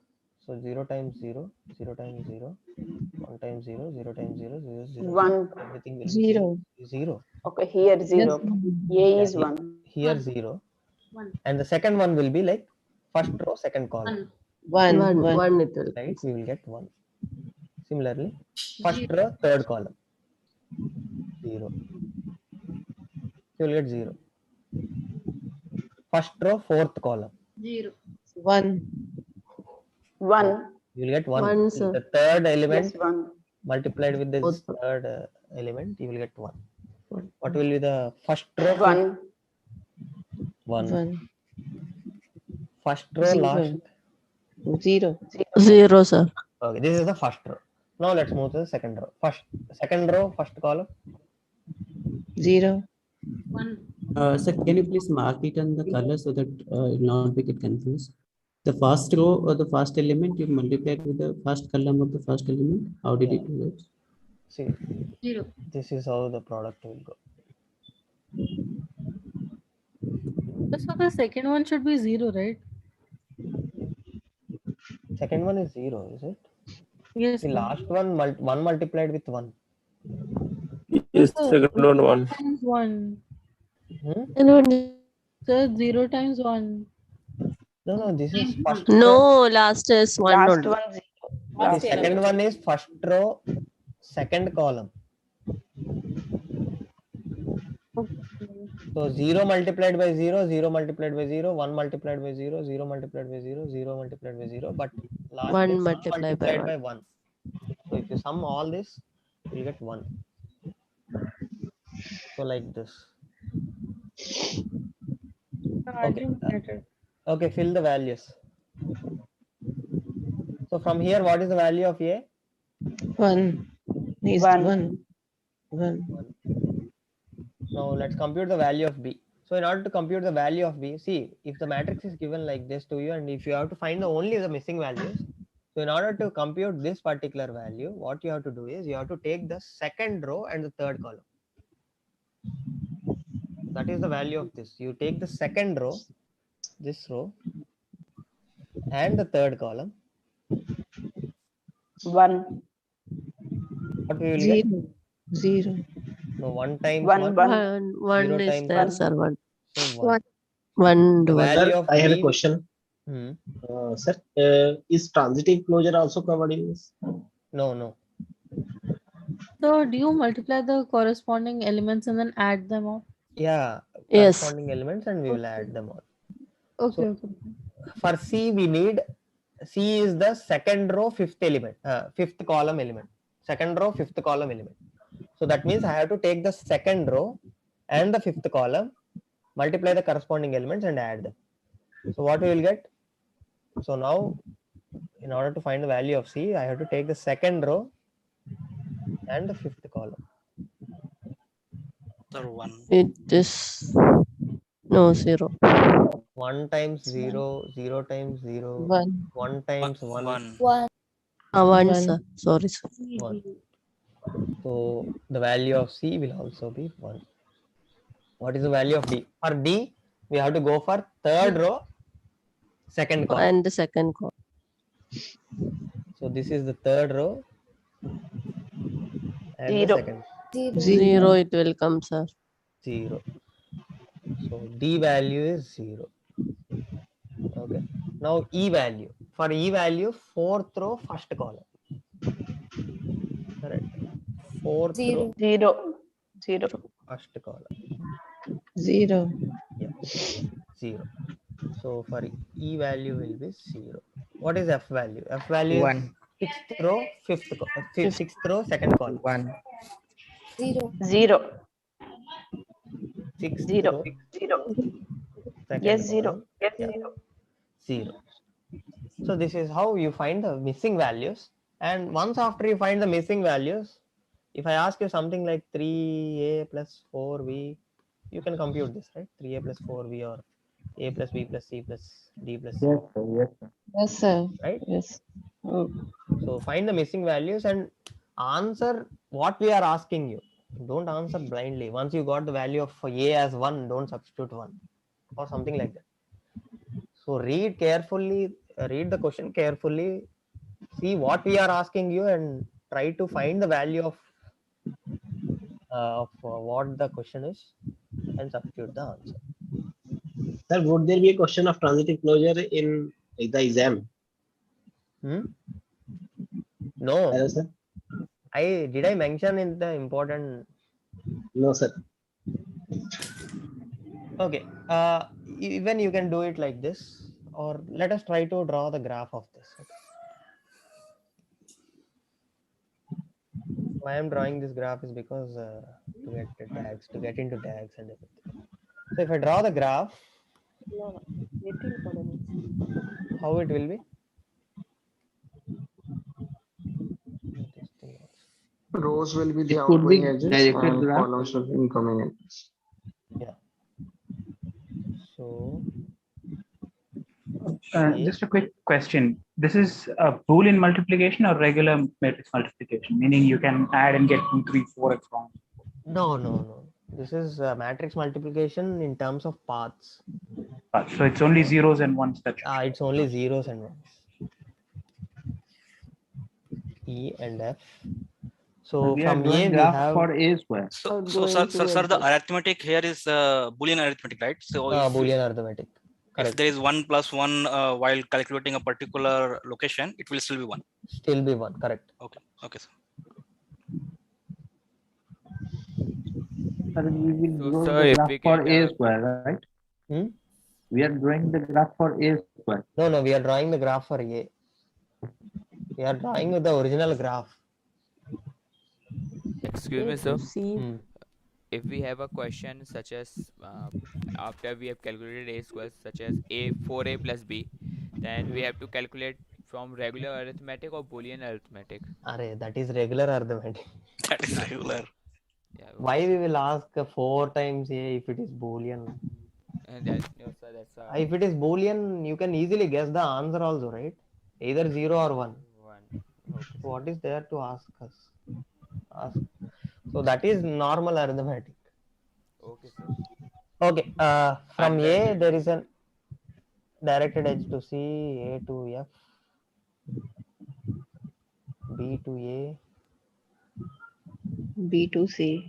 B to C, C to D, C to D E. to C to E, D to E, F to B. F. Now tell me, is this graph a DAG?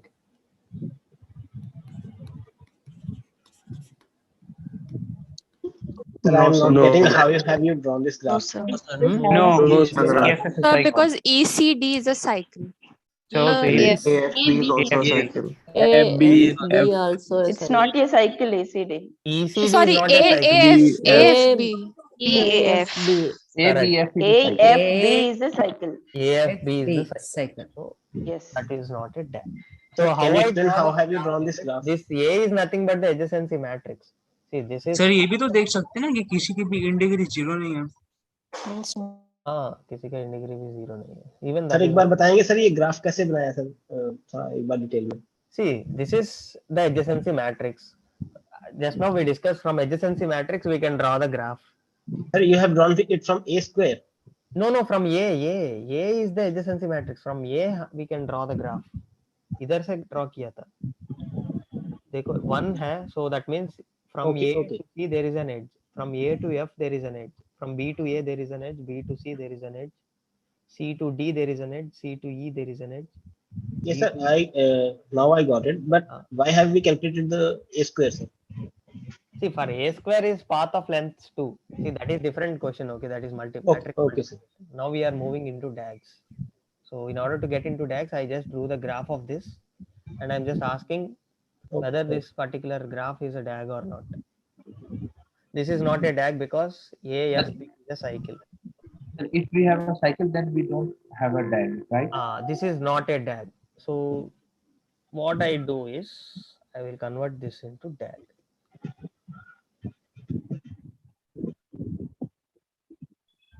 Now is this a DAG? Yes, sir. Now that we have a DAG, can I compute topological sorting and longest path in this graph? Yes, Yes, sir. sir. Yes, sir. So how do I find the longest path or the topological sequence? Starting from B. Starting Start with the with root of indegree B. 0. 0 B. First of all, write the integers of each and every vertex. Correct. First of all, write the integers of each and every vertex. So let me write 0. Sir, here small question is there, like the degree, how do you find like the number of incoming edges? Then you decide the degree, right? Or is that See, now, for directed graph, there will be in degree and out degree for every vertex. For undirected graph, there will be a degree. Okay. So both are different. There will not be any degree for a directed vertex or for a vertex which is in the directed graph. There is only in degree and out degree separately. So for a cycle, we need to have like the arrows on both sides of the vertex, right? Like for it to be a cycle.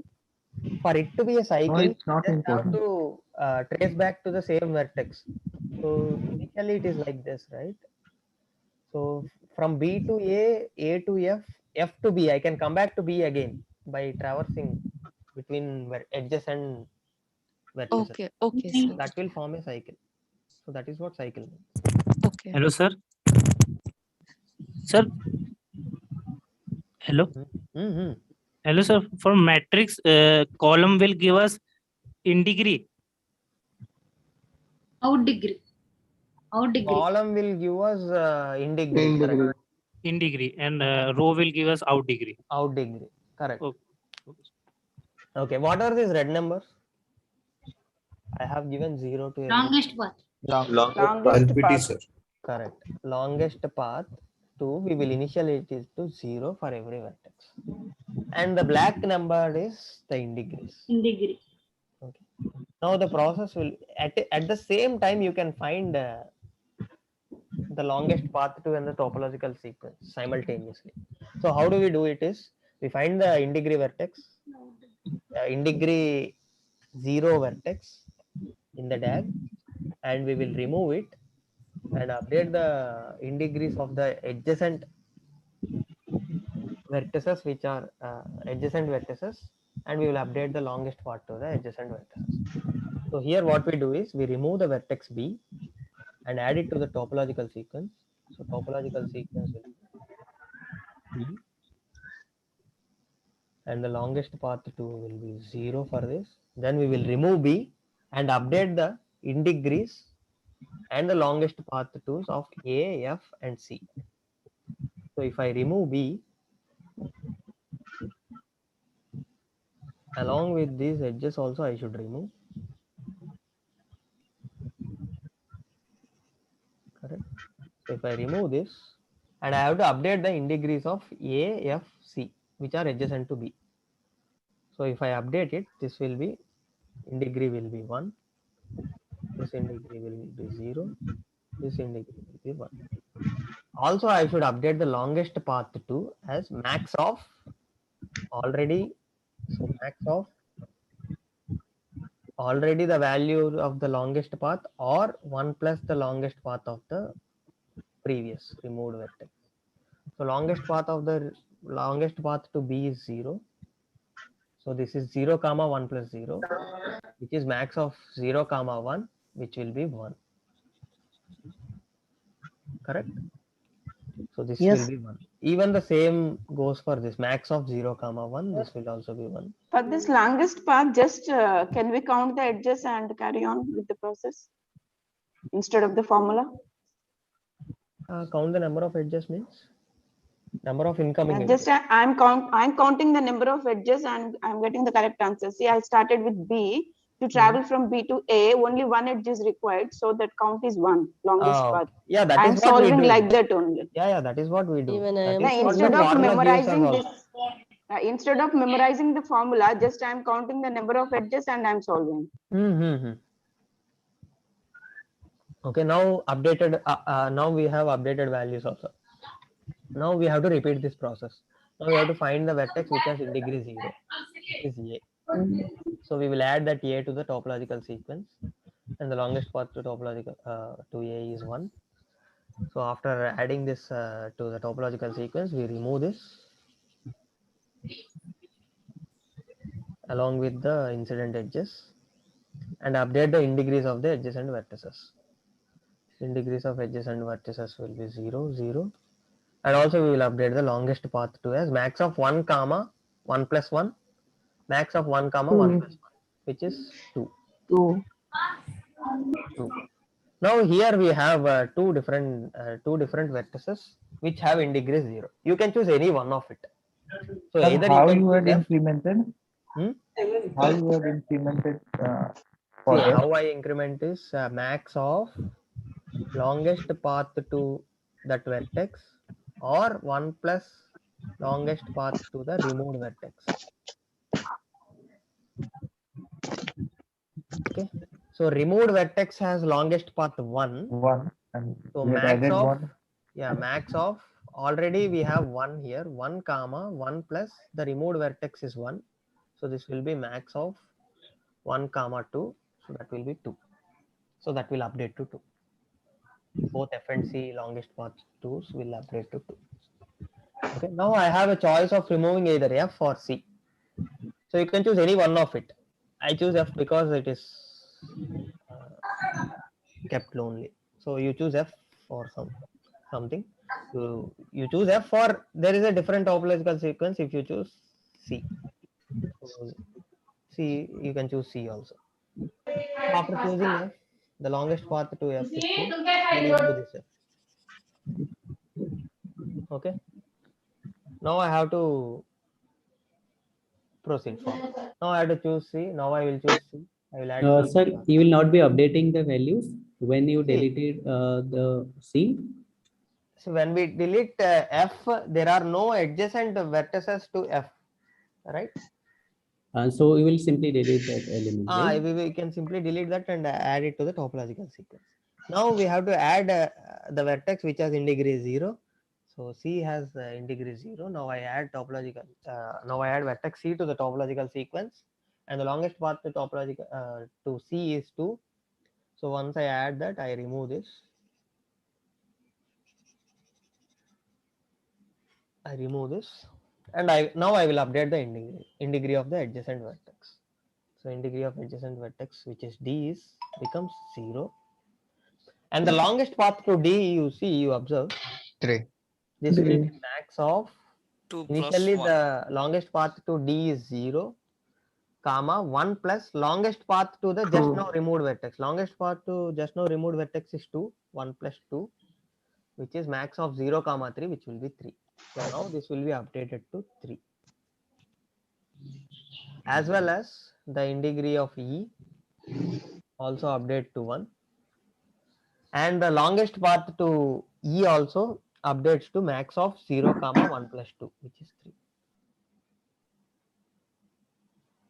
Okay, so initially we removed like this, so C is adjacent to both like this. So once we are removing, E and D are both are adjacent to it, so we update both the integers and both the longest path too. Now what we have to do is we remove D because the in degree of D is 0, and we add the longest path to D is 3. We remove D and we will update. This will be 0, and this is max of 3 comma 1 plus 3. So you can see, right, max of, now the value is 3, but 1 plus longest path to the just now removed vertex is 3. So this will be max of 3 comma 4. This will be 4. This will be 4. Now we are left with only one vertex. We will add that vertex to the topological sequence also.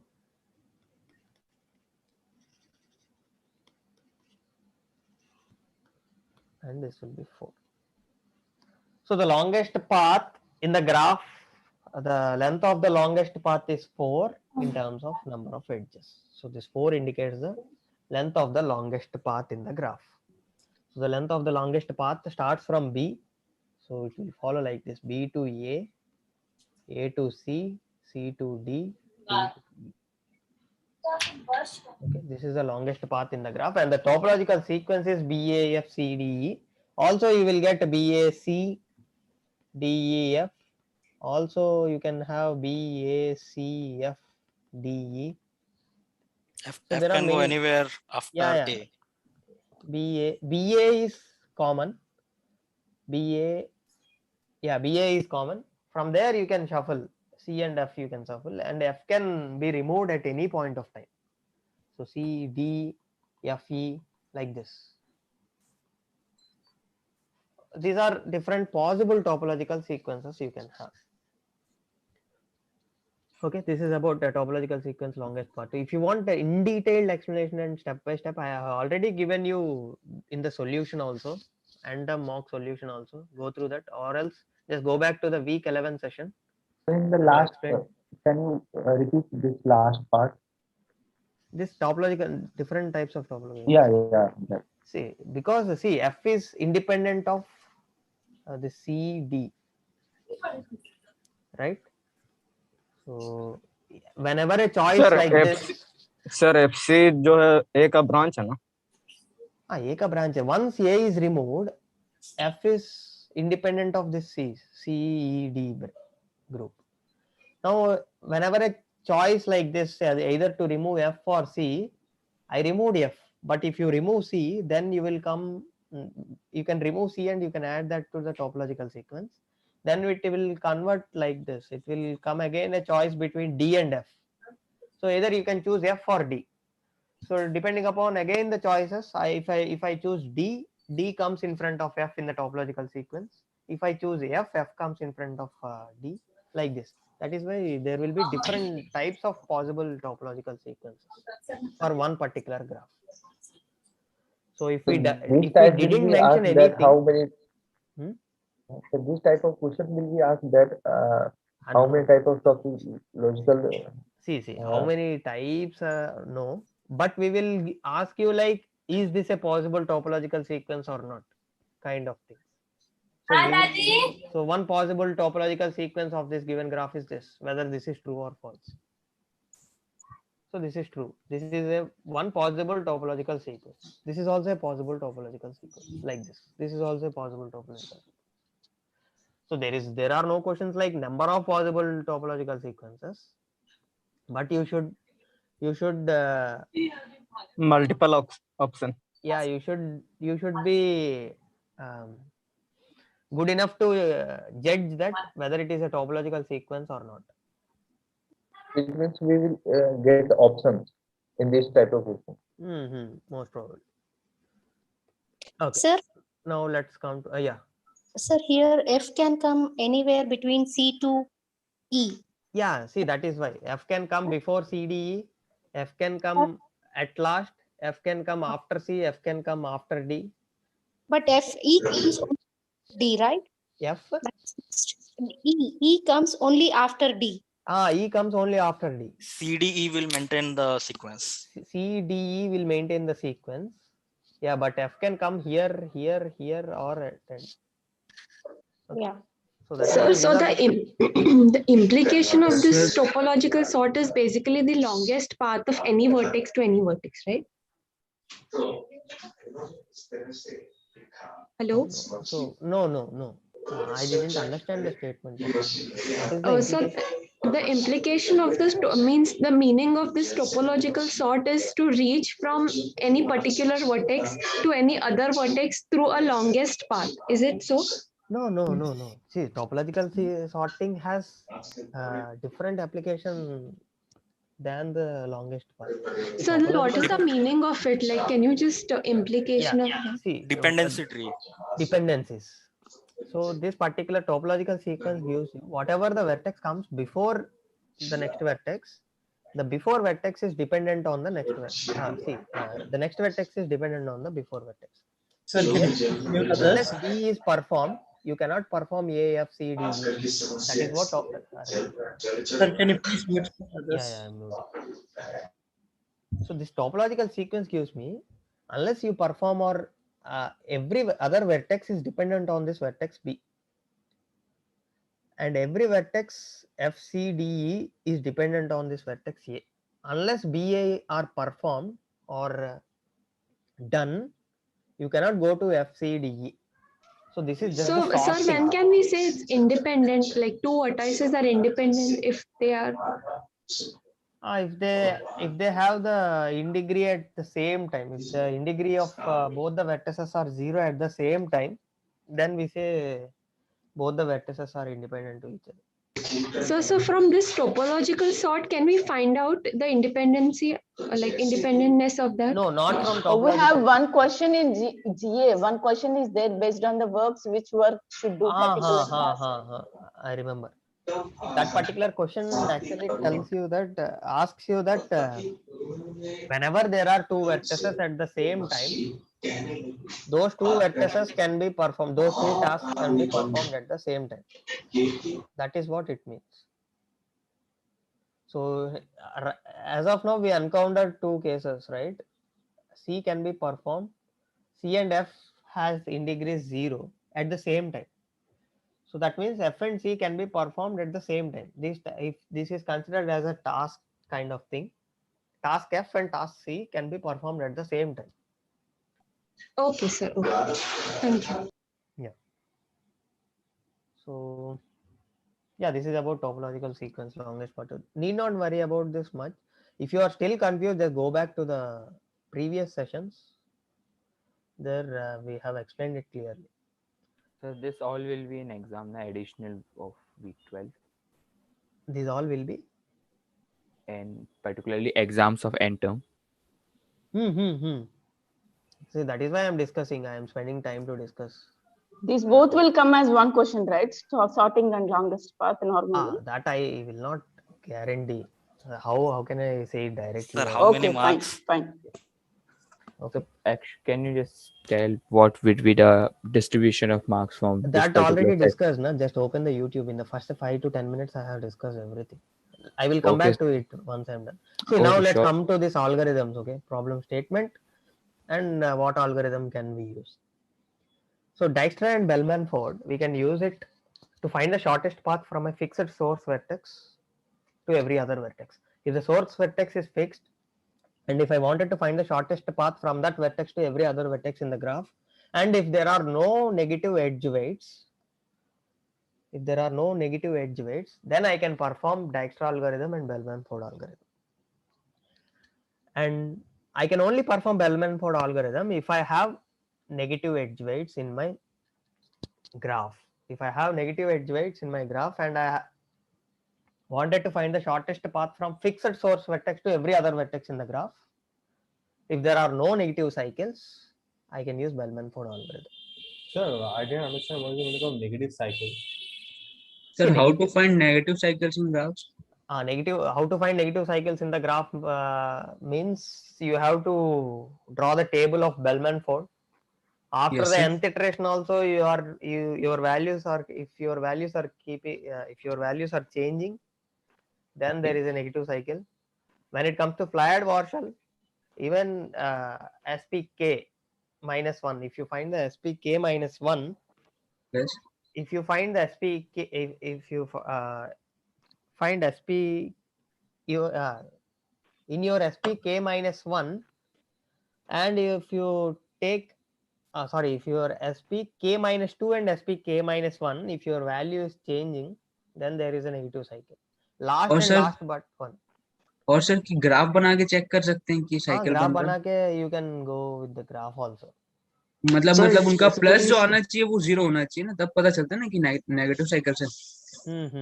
See, Yes. as we are giving you very small graphs of 8 or 7 vertices, and the edges inside that also will be very less, like maybe less than 10 or less than 9 less than 9 edges. Graph deke, if you sum up, if it comes negative, then it will be then that is a negative cycle. Sum up. So is there a positive cycle then? If there are, see, positive cycles are allowed. Okay. So miss, if it's negative cycle, we cannot What use is negative edge weight? See, negative cycle means that cycle like this. If you have something in your graph, Weightage keep on increasing in negative cycle, I think. Sir. So this is a negative cycle. So the weight of this cycle is minus 2. So ये तो 0 नहीं हो रहा ना. Okay. So ये तो 0 नहीं हो रहा है, negative हो रहा है. Sum 0 होना चाहिए क्या नेगेटिव साइकिल के लिए sir? No. Sum should be negative. अच्छा. Okay. So Negative or 0? Negative and 0. Okay. So see, if I 0 is accepted, na Srikanth. Negative 0 is not accepted actually. 0 is accepted. It should be negative only. See, if the idea behind we are excluding Means negative मतलब cycle. Sir जैसे 4 edges रहेंगे वो चारों मतलब एक है -8, 8 है -2, एक है 2 और 10, मतलब 4 के बीच में साइकिल बन रहा है तो वो तो 0 हो गया ना, वो तो अलाउ नहीं रहेगा ना. Even 0 we accept. Okay. Positive I will tell you why acceptable. that is why I will tell you why we reject negative cycles. See, idea वो तो behind मालूम है सर, पर ये पूछना था कि मतलब वो 0 होगा तो वो उसको नहीं लेना है ना, मतलब वो नेगेटिव साइकिल्स में आ गया ना. कैसा 0 कैसे नेगेटिव बन गया यार? 0 is a positive number, ना? Neither 0 neither positive nor not neither negative. positive, It neither will be negative, but negative. 0 is not It included. won't be negative. Yeah, it's Okay. particularly negative. Sir अगर यहाँ पे -2 की जगह -4 है और यहाँ पे नहीं सर, ये 4 है, मतलब 2 की जगह 4 हो गया और यहाँ पे 1 हो गया. 2 की Then जगह 4 value कर is दिया अपन 0. ने. Then this graph will be Sum is 0. accepted. Sum is 0. This is not a negative cycle. Negative It is cycle, not it is acceptable. See, that is why let me It tell is my not a negative cycle. why we actually exclude negative cycles is because we are actually trying to find the shortest or the minimizing. See, we are trying to minimize.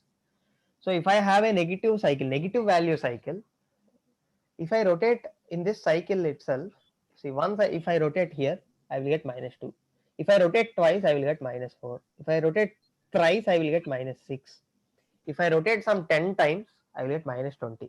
Which one will be the minimum? How will I get the minimum value? If I rotate infinite times, I will keep on getting the minimum value. Minimum, and lesser value. So how do I get the minimum value there? So we cannot get actually the minimum value, or we cannot actually minimize, or we cannot actually find the optimal solution for this. Yes, In sir. order to have the optimal solutions, negative cycles are excluded. If you are saying 0 is also a negative, then doesn't make any sense. See, if you rotate it 100 times also, it will be 0 only. If it is 4 here, if you rotate in this cycle once, you will get 0. If you rotate twice also, it is 0. So the minimum optimal value is 0 around that cycle. So you will actually get a minimum value. So you will actually get an optimal solution. Okay. So can you say in this graph, the distance from B to shortest path from B to B is 0. If you B have to an B is 0. cycle, then the shortest path from B to B will go negative, which is invalid.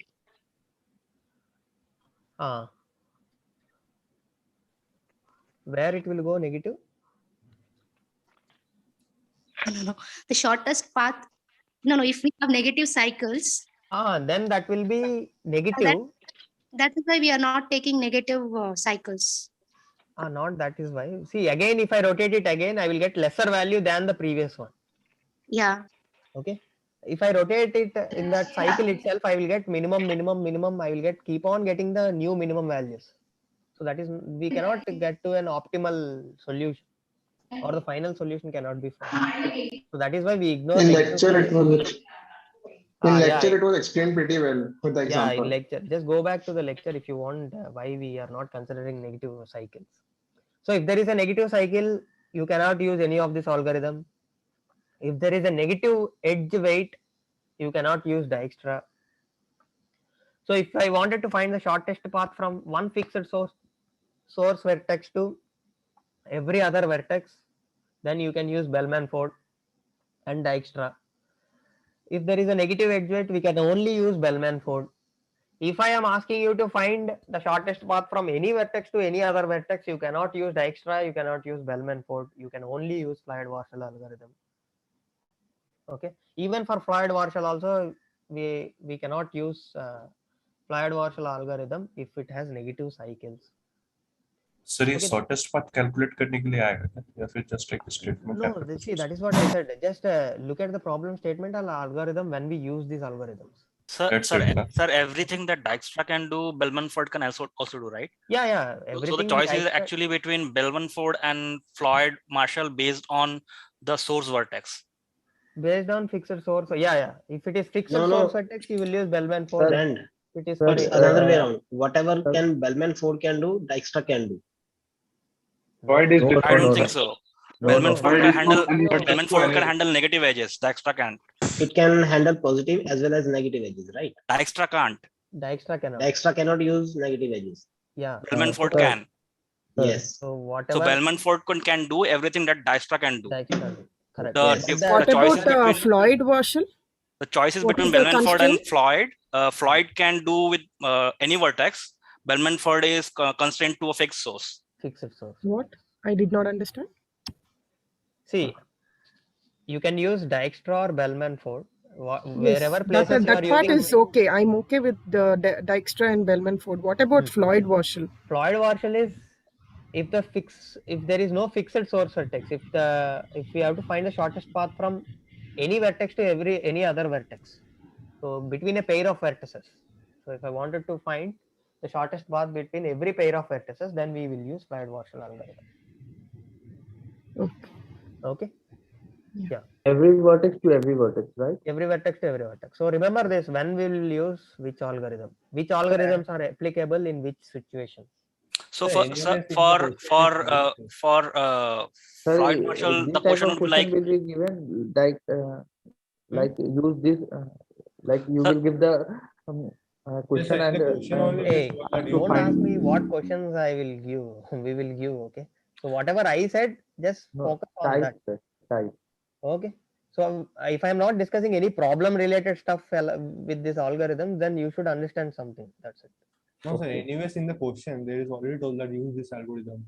Yeah. In question, we will give. If the question is given, we will tell you which algorithm you should use. Okay. Apart from that, just know the difference between when can I use Floyd-Warshall, when can I use Bellman-Ford, in which cases I cannot use Bellman-Ford, in which cases I cannot use Dijkstra. Okay. So in which cases I cannot use fluid Warshall? In which cases I cannot use fluid Warshall? If No negative cycles. Negative cycle. If is there any negative cycle? negative cycles won't work with any of them. Yeah, any of them. So if And you if see the source is fixed, related to that, so you shouldn't choose that option. That's it. sir, if the source is fixed, we can also not use no Flood Warshall. See, you can use fluid Warshall. That is not a mandatory thing, but the time complexity of fluid Warshall is much more high than this Bellman-Ford and Dijkstra. Dijkstra is the least time complexity we have. So that is why Dijkstra is important. So you can ask me wherever Dijkstra is there, I can use Bellman-Ford. Why Dijkstra? Dijkstra is a time complexity or user-friendly kind of thing.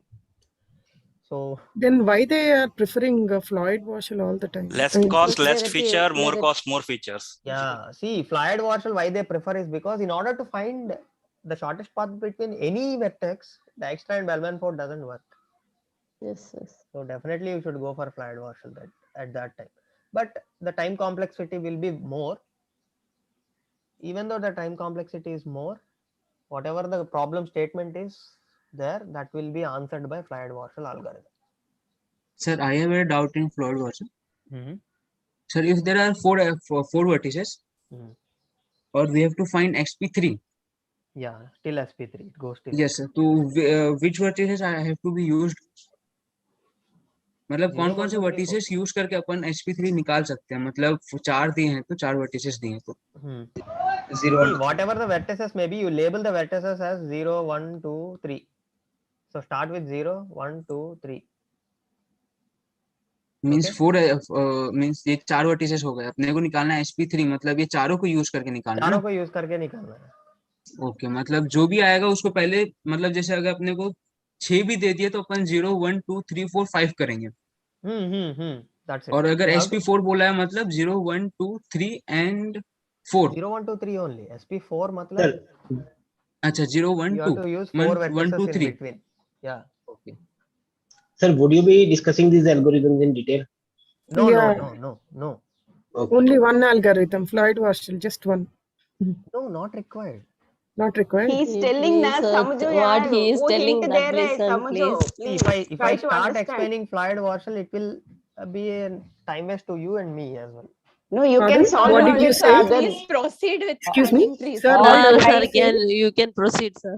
I said if I start explaining fluid Warshall, that will be a time waste to you and for me also.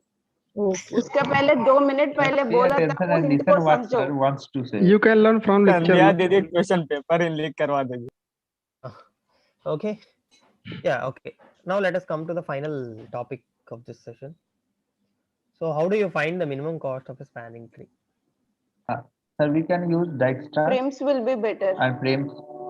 Dijkstra? Sir, Kruskal. Can you please No, start sir. Kruskal or Kruskal tree? Easiest. Sir, what is the Okay. Can you implication of mute all? spanning tree? Can you mute everyone? Okay. Just a second.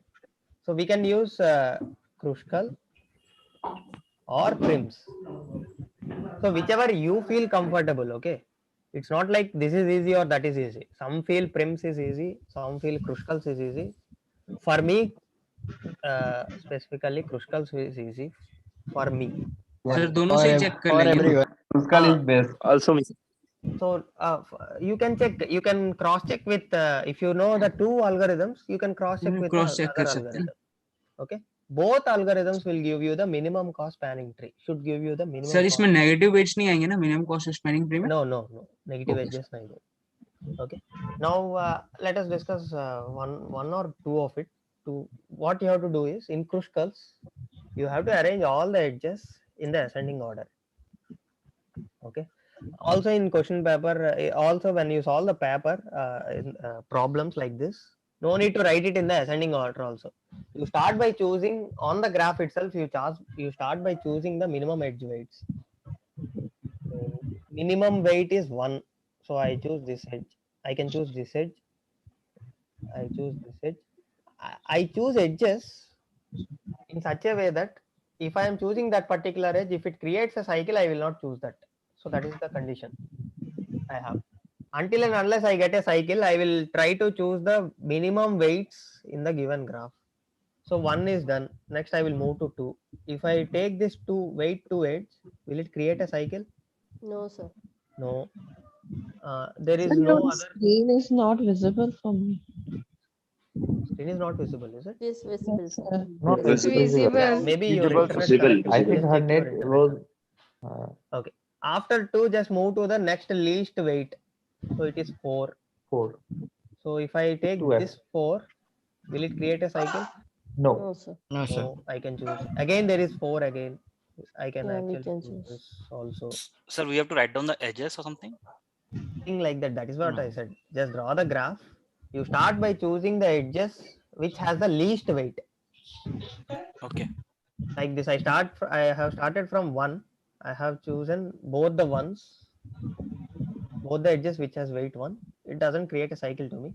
So And I can those two edges need not be connected, right? connected, need not be connected. Kruskals Sir, is what is 30. the meaning of like? Can you just like say the implication of the spanning tree? Like, what is it used for? The spanning tree. See, there are many applications, right? Minimum cost spanning trees actually gives you in the graded assignments also we have given you some connections, network connections. So if you wanted to minimize, if there are lots and lots of connections in between some computers, if you wanted to remove few connections, so even though if you remove those connections, that computer should be connected properly. So you can actually minimize the number of connections. Okay, okay, sir, got it. By removing few edges or few connections you can actually remove, even though the computers, every computer works properly. As well as loops, right? Yeah, as well as loops. Now see, now there are 4 edge weight with We 4. can't We are done use with 4 4, also. sir. Yeah. Next move to the We next can't weight. use 5. Let's That is go to 5. 6. If I take 5, it will, if I take this, it will create a cycle. Yes, sir. So I cannot choose 5. If I choose this 5 also, it will create a cycle. I cannot choose this 5 also. Now I have to move to the next least weight, which is 6. So if I take this 6, see, if I take this 6, this will create a cycle, big cycle, ACDF. So we can take GE. That's 6. So we cannot take this 6, right? This will create a cycle. One question I want to ask. Sir, do we have to start simultaneously from the edges with minimum weights if the weights are repeated, like 1 and 1? You are started simultaneously from G and A. D and F also D and F also created cycle. Yeah, No, D and sir, F creates a cycle. So see, you can Sir, simultaneously start. If suppose, it is sir, not creating a cycle, you can simultaneously start. suppose if I don't start simultaneously, sir, if I start from say A, then So also it is okay. You have to pick the ones with least weights first. See, I So am you take discussing Kruskals here, okay? you take AC first, DG second, or Sir, another order. first if I can finish this, then we So can. suppose if I don't start simultaneously from these, then also it is okay. Then No, you also will be left okay, with but an you are talking about Prim's algorithm. But I am talking Yes, about sir. Yes, sir. Prim's algorithm. but I am talking about Kruskal's algorithm. Okay. Kruskal's algorithm actually what he does is he will write all the edge weights in the ascending order. Ascending order, and we will not take edges with which create cycle. Cycle. That That's it. So when I take it in the ascending order, AC, DG both are of weight 1. Both comes in the first place. So I will consider this, next 2, next 4. Next, if I consider 5, they create cycle. If I consider this 6 also, it will create cycle.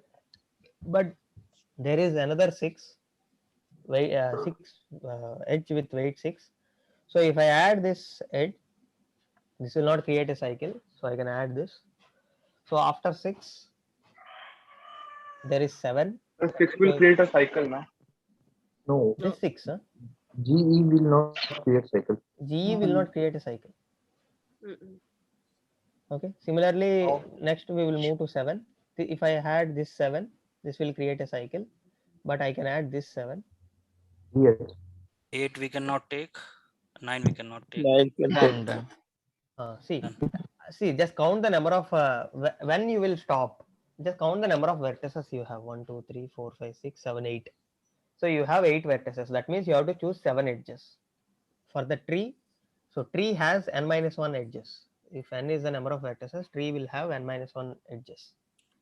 So 1, 2, 3, 4, 5, 6, 7. So we have chosen 7 edges. So this will be the tree, and this will be the minimum cost spanning tree. And what is the weight of this minimum cost spanning tree? 25. 21. Plus 1 plus 2 plus 4 plus 4. That's the sum of all the edges that we have chosen. Sum of all the edges we have chosen. For graph theory, na, 25. paper-based exams were much convenient than this computerized. For It's graph theory, 20. yeah. 25. 13. 25, sir. 25. 25.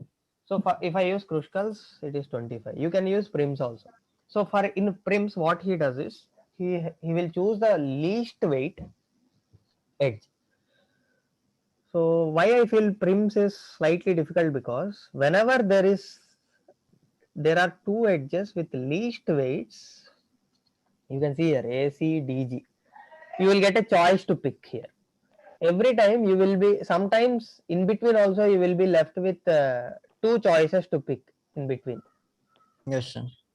So you will slightly hesitate to go with one way. Then what we will think is we will try both the ways, and it will take little time, or it will waste your time. Kruskal But is best. Okay, but anyway we will try to solve. but Let me we take will, AC. but there is a fixed vertex, then we will go for prism. What Prim's done is he will take the edge with least weight first. So AC is the first edge he took. Next, what we will do is we will take the next edge which is incident to this particular edge, and also it has the minimum weight. Now you see this particular edge is incident to this particular vertices AC are incident to 5, 4, 5, 4. Now you see. Now here I can choose this 4 or this 4 again. Sir, we could have started with DG as well.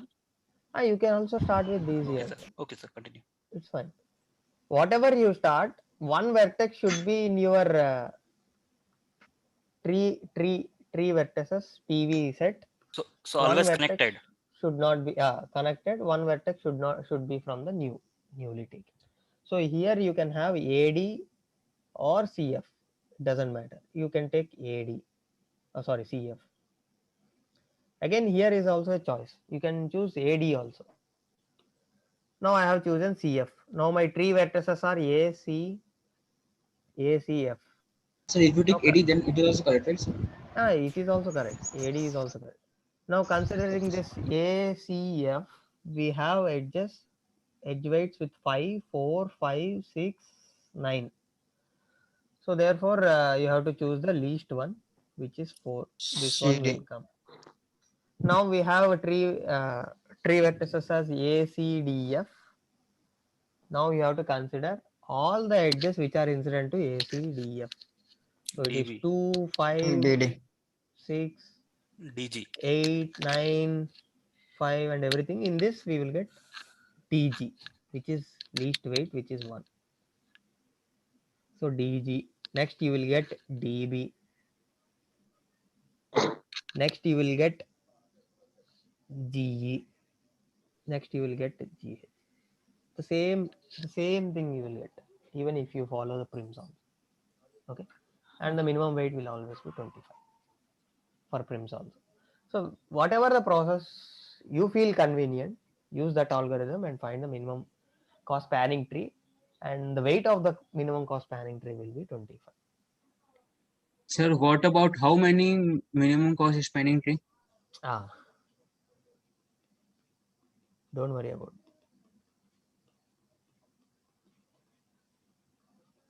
Okay. Here it is unique, I guess. Here this is unique. Only one. Here it's unique, but sometimes getting two also. Yes, sir. Sometimes you will get 2. Sometimes you will get Yes. 4. This Sometimes and you will question I in got it. practice Sir, or let's not graded worry or about means. this Yeah, for 4 this also. intern. Sir, tree 4 would be also. multiple, but the cost would be same, right? Minimum. cost would be same. That's it. Sir, let's continue to the worried part.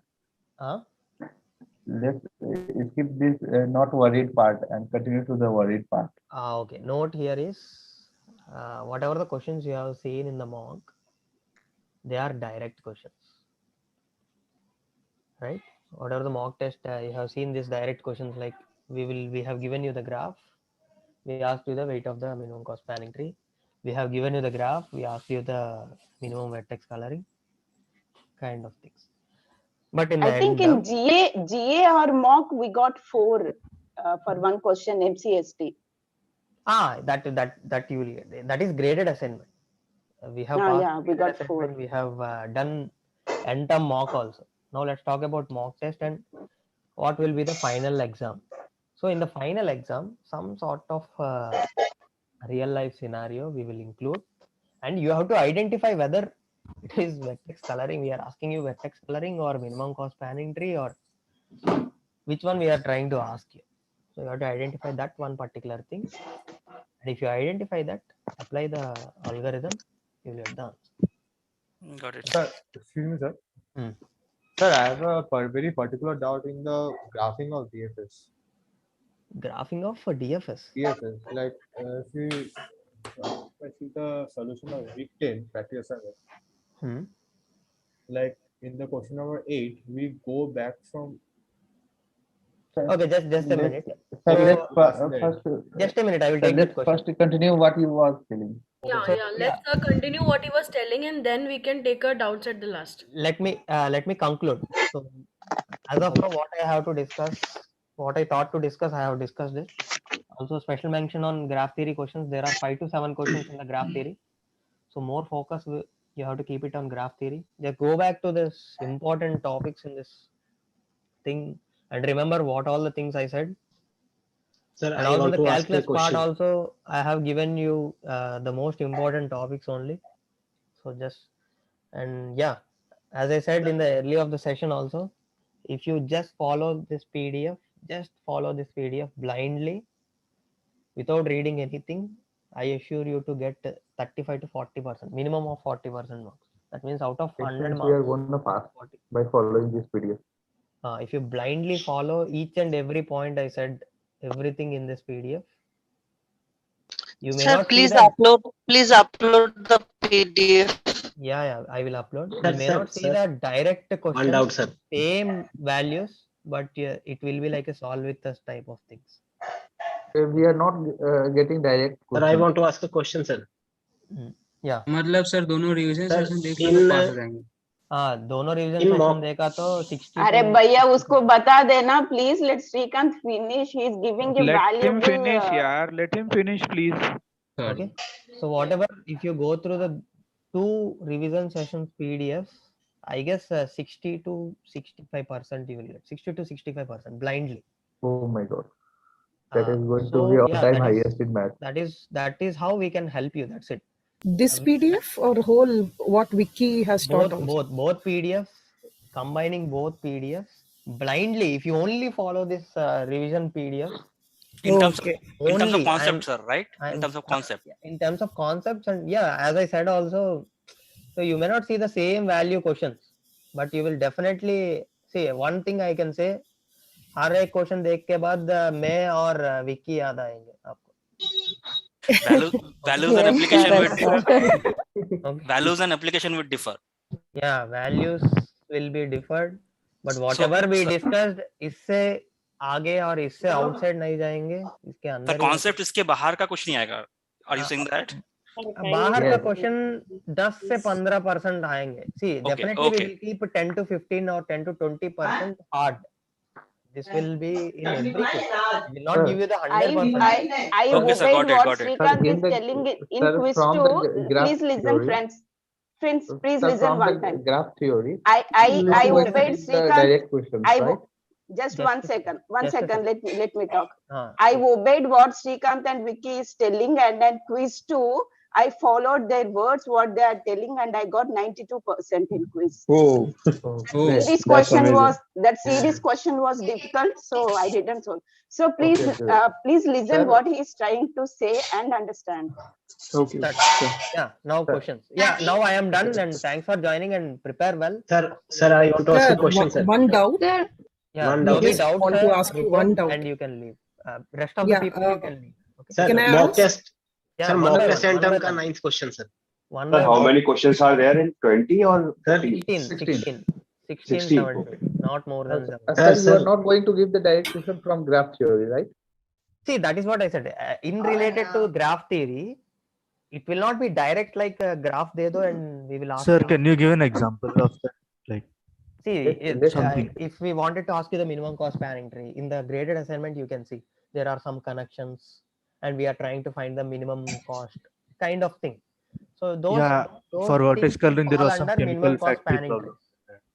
tree. Okay. And there are some questions like as a precautionary measure, some chemicals to be kept in different compartments. Yeah, Sir, that sir, was एक vertex atom coloring. mock test का 9th question sir discuss करेंगे please. It's regarding critical points. So, sir, if we are Yes, going with the critical further points. word problems for the graph theory, if we are going with the solve with the sessions, will it do? It will do. Okay. So will you be there in maths too? In maths too? No. I will be there in stats too. Oh, okay. Thank you, sir. I'll be leaving now. Yeah. Thank you, sir. Sure. Sir, Everyone sir, who are done, just one go question, sir. chat. One question. Yeah, I will. One. I will take the questions. Just ruko na, 1 minute. Let me complete my final statements, man. Okay. I took 3 hours of session and I should tell something to the students, right? So Yes. whoever. No. We won't meet Srikanth again, so it's good to listen. He will be there in stats too, he said. So यार सुन लो. Yeah. So sir को बोलने तो दो पहले सब. Okay. I am done here. Just go back. I will upload this PDF. Just go back to this PDF. Watch the session if you want again. Just listen whatever I said, whatever Vicky said in the previous session. Combine these two PDFs. If you want, take the printouts of this. Go take this to the exam center also. If you wanted to quickly revise something in terms of mathematics, just Already made a notes of it.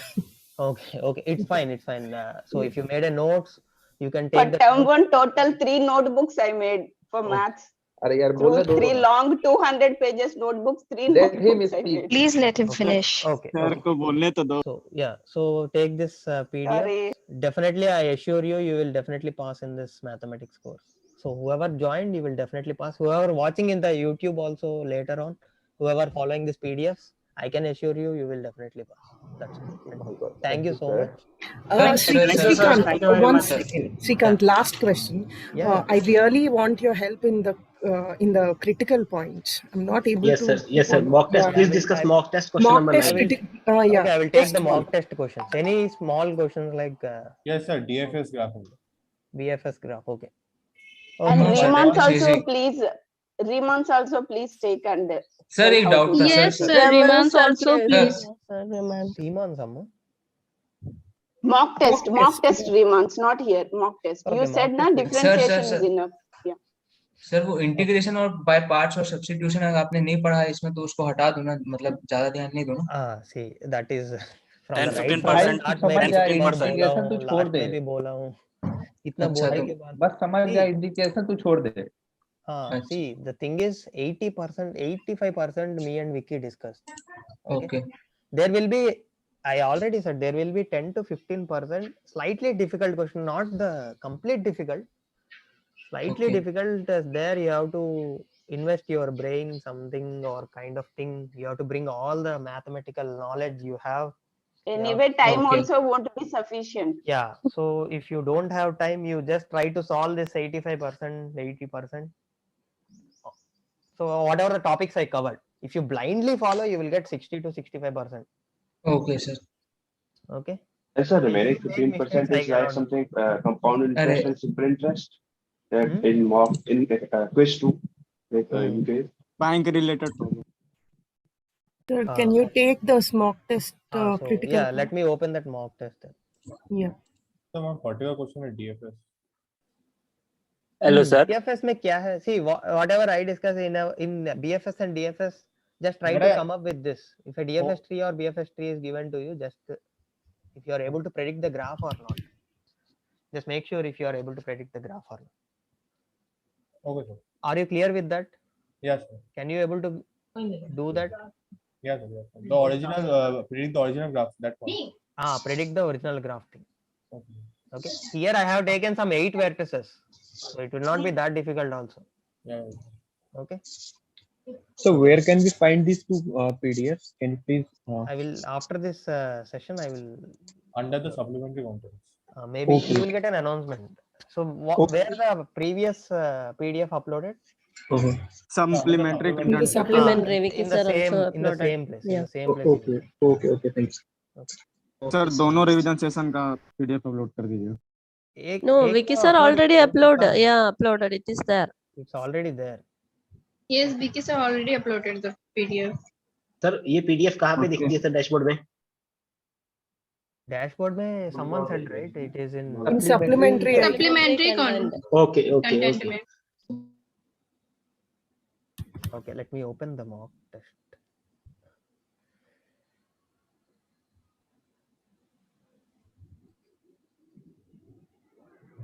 Okay. Is my screen visible? This mock screen visible? Yes, sir. Sir इसका question number 9 discuss करते हैं sir, वो critical points ही है. Right. I will go to there.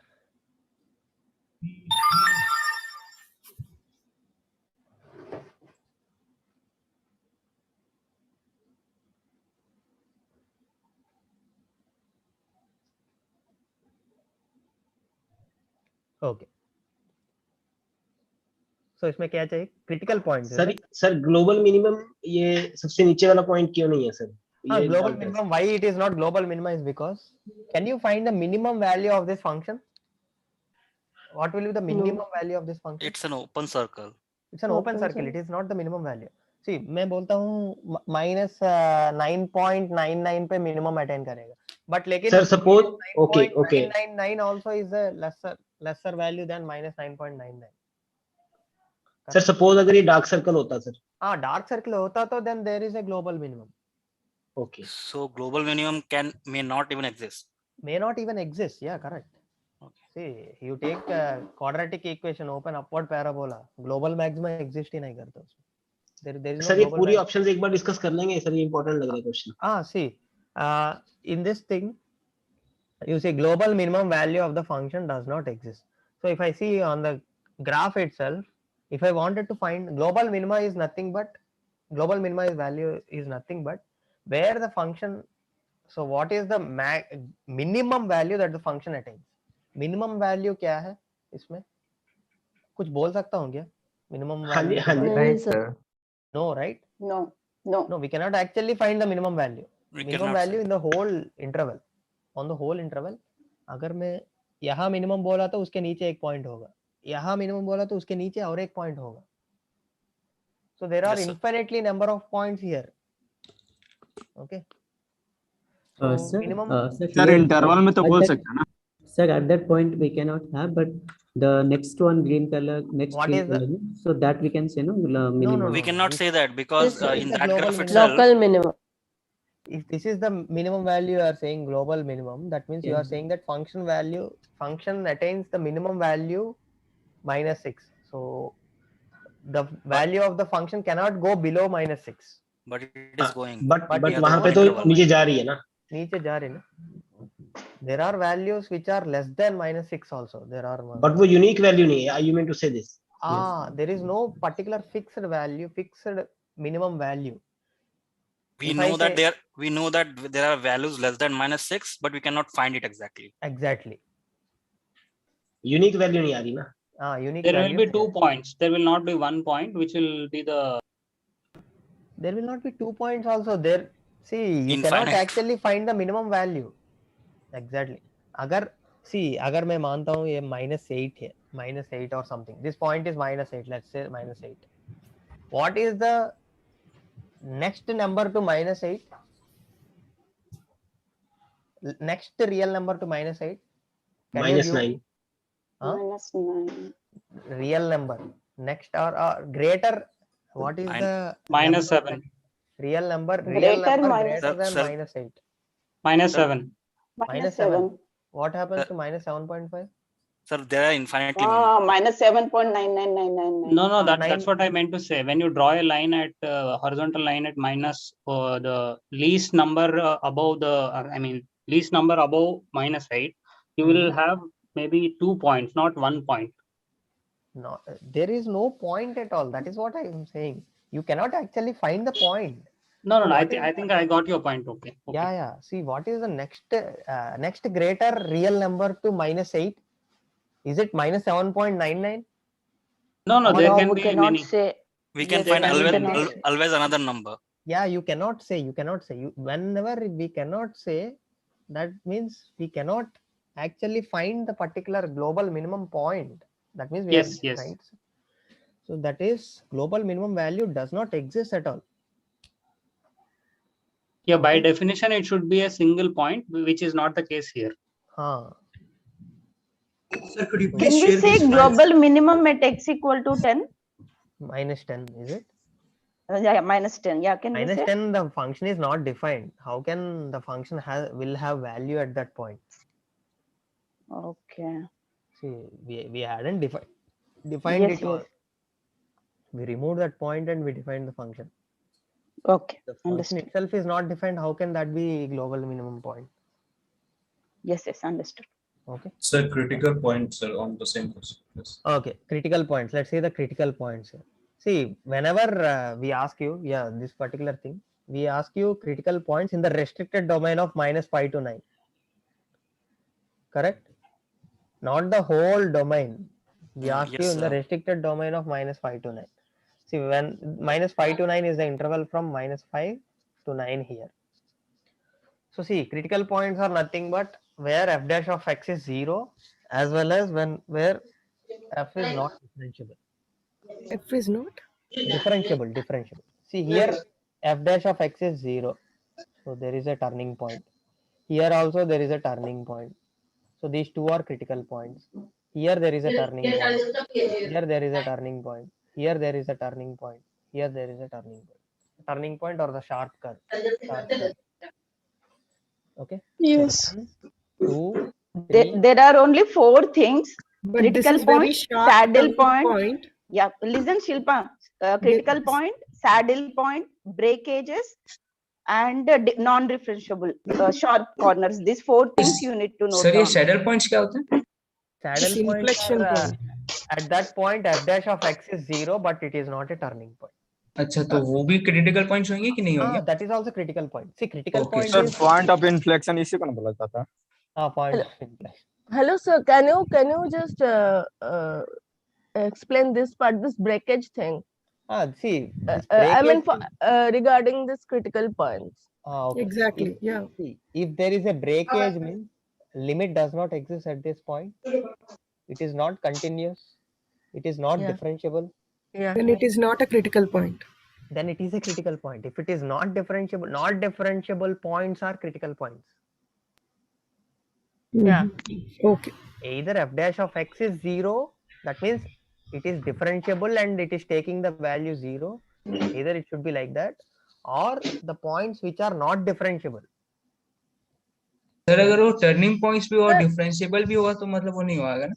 Sir, what if this open that hole was below and this closed thing was above? Even then, that is a critical point. Even then, it is not a differentiable point only. And how does it affect the local minima and maxima? How does it will affect means? See, local minima is actually a point where the function attains the minimum value around that interval. So here you see, here around this interval, this particular point attains the maximum value because the left of this takes the lesser values than this point. The right of this also takes the lesser values among this point, right? Among this interval, if I have the maximum value at this point, then this is considered as local maximum. But here if you see, the left side points are having more value than this point value, and the right side are having lesser values than this value. दोनों तरफ compare करेगा तो अगर वो छोटी है point तो minimum है, दोनों तरफ कंपेयर करेगा तो if the point is maximum then that is maximum value. Okay, so my point is that like if I reverse this, like in the first case, if the open thing comes below and the closed thing goes above, the same thing happens there. So I don't have to look at this. I will just see that around that point whether previously it was increasing and later it is decreasing or not? See, here the function value is this. At this point, the function value is this, right? Function value is somewhere around this. But there are few points around this interval which have greater value than this value. And even turning point is also a critical point. We basically cannot define an interval where we can say that this value is maximum. Yeah, that value is maximum. See, global is like whole domain mein maximum value. Global maximum is in the whole domain, the function taking the maximum value. Local is actually in this local interval. Local is actually smaller intervals. In this small interval, if this function attains the maximum value at this point, then this is called a local maximum. It's like in your area you are the topper. In next second area there might be some other topper. On an whole there will be only one topper. So sir, here in the second bracket, if I am considering the open hole thing, the below one, so I can't say that is a local maxima because there will be values above it. Yeah. See, this open circle is function is not defined here. Function is defined here. That is what it says. Function value is this. At this point, function value is this, not this. That's why that is local maxima. I mean, that's why this is local maxima. So I will be always considering the closed one. Right? Always you have to consider the closed one for the function value. Okay. Now I got it. Considering that only, we'll decide whether it is a local minimum. Yeah. Sir, in this case, -5 and 9 are not included in the critical point because they are the endpoints. Also, the domain itself is, see, we have given you the yeah. So that was my next question, sir. If it was a closed domain, even then it wouldn't be considered, right? If it is closed domain, then -5 will be considered as a critical point, right? If it is a closed domain, then -5 would be considered, even because in that domain -5 is the endpoint. See, okay, you are then that case it will become endpoint. That is what your question, right? Yeah. Because if it is like here the square question bracket, is the function is defined on the whole interval, but we are restricting. We are asking you to. After restricting, we are restricting this domain to find the number of critical points. Okay, चलो. Sir अगर 9 भी involve रहा sir अगर 9 भी involve रहा तो वो भी क्रिटिकल पॉइंट्स रहेगा कि नहीं रहेगा? नहीं रहेगा. End points are not critical points. Right? So sir, मतलब in your textbook. If it is a square bracket -5, 9, then also -5 and 9 won't be critical point. See, technically -5 and 9 should not be in your critical points. Okay. Yeah. मतलब अगर -5 भी involve रहा तो वो नहीं आएगा ना सर इसमें? नहीं आएगा. We are critical points. Don't worry about this. For local minimum and maximum, the interval will be given, right? We will ask you which interval? For local minimum or maximum. If we wanted to restrict the domain, we will restrict it and we will ask you like this. The number restricting of is optional, right? Restricting is optional. If we didn't restrict, that means you have to consider the defined domain. Can you once again speak about 8? Can you show me this 8 critical points in this between the interval -5 and 9? So we are not including -5 in this. We are not including -5. See, even the domain itself, we haven't included -5. Yes. So can you show me the critical points because my connection got disconnected? Okay, these are the critical points. 1, 2, 3, 4, 5, 6, 7, 8. Okay. There are 3 turns. Sir, when it is -11 to 9, when you do restrict -11 to 9, so how many critical points there? I think 1, 2, 3. How many? 4, 5, 6, 7. Okay, 1 critical point are there. 1, 2, 3, 4. Saddle point will be included. It will be totally 11, no? Saddle point will be included. Yes. See, why we excluded this? Why we restricted? Sir, one doubt here, sir. सिर्फ एक question. Sir जहाँ पे function discontinuous है, 2 points है ना वो, वहां पे हम मैक्सिमम या मिनिमम के बारे में कैसे बोल सकते हैं सर? एक बार वो बताएंगे जरा. See, maximum or minima. ప్రతిసారి మాట్లాడాలని ట్రై చేస్తాను. Fuck you, man. చెప్పలేము, అలాగే మాట్లాడుతూ ఉంటారు. Okay.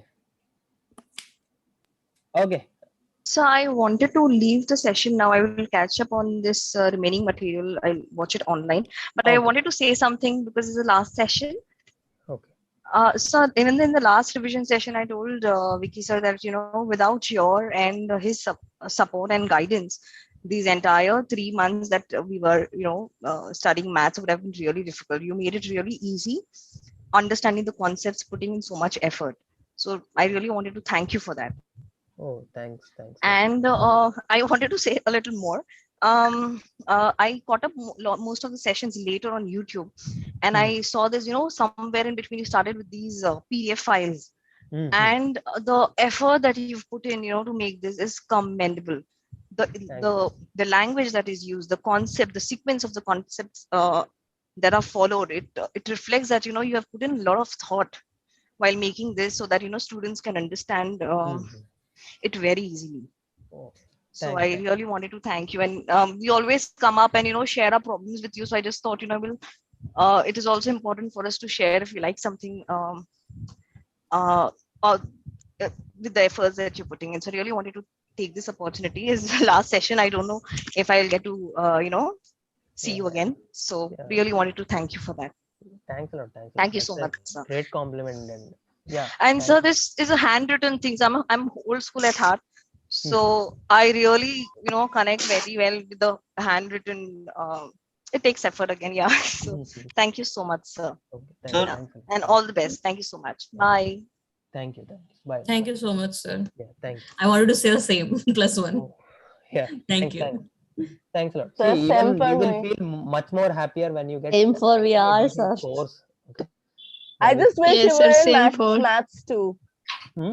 I just wish you were in maths too. I mean, in next term or next to next term.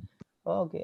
See, you will get I don't say better or something. You will get the same type of instructors or But even still, they you and Vicky sir, you were like, yeah, we used to use to, and I mean, the way you teach, it's so helpful.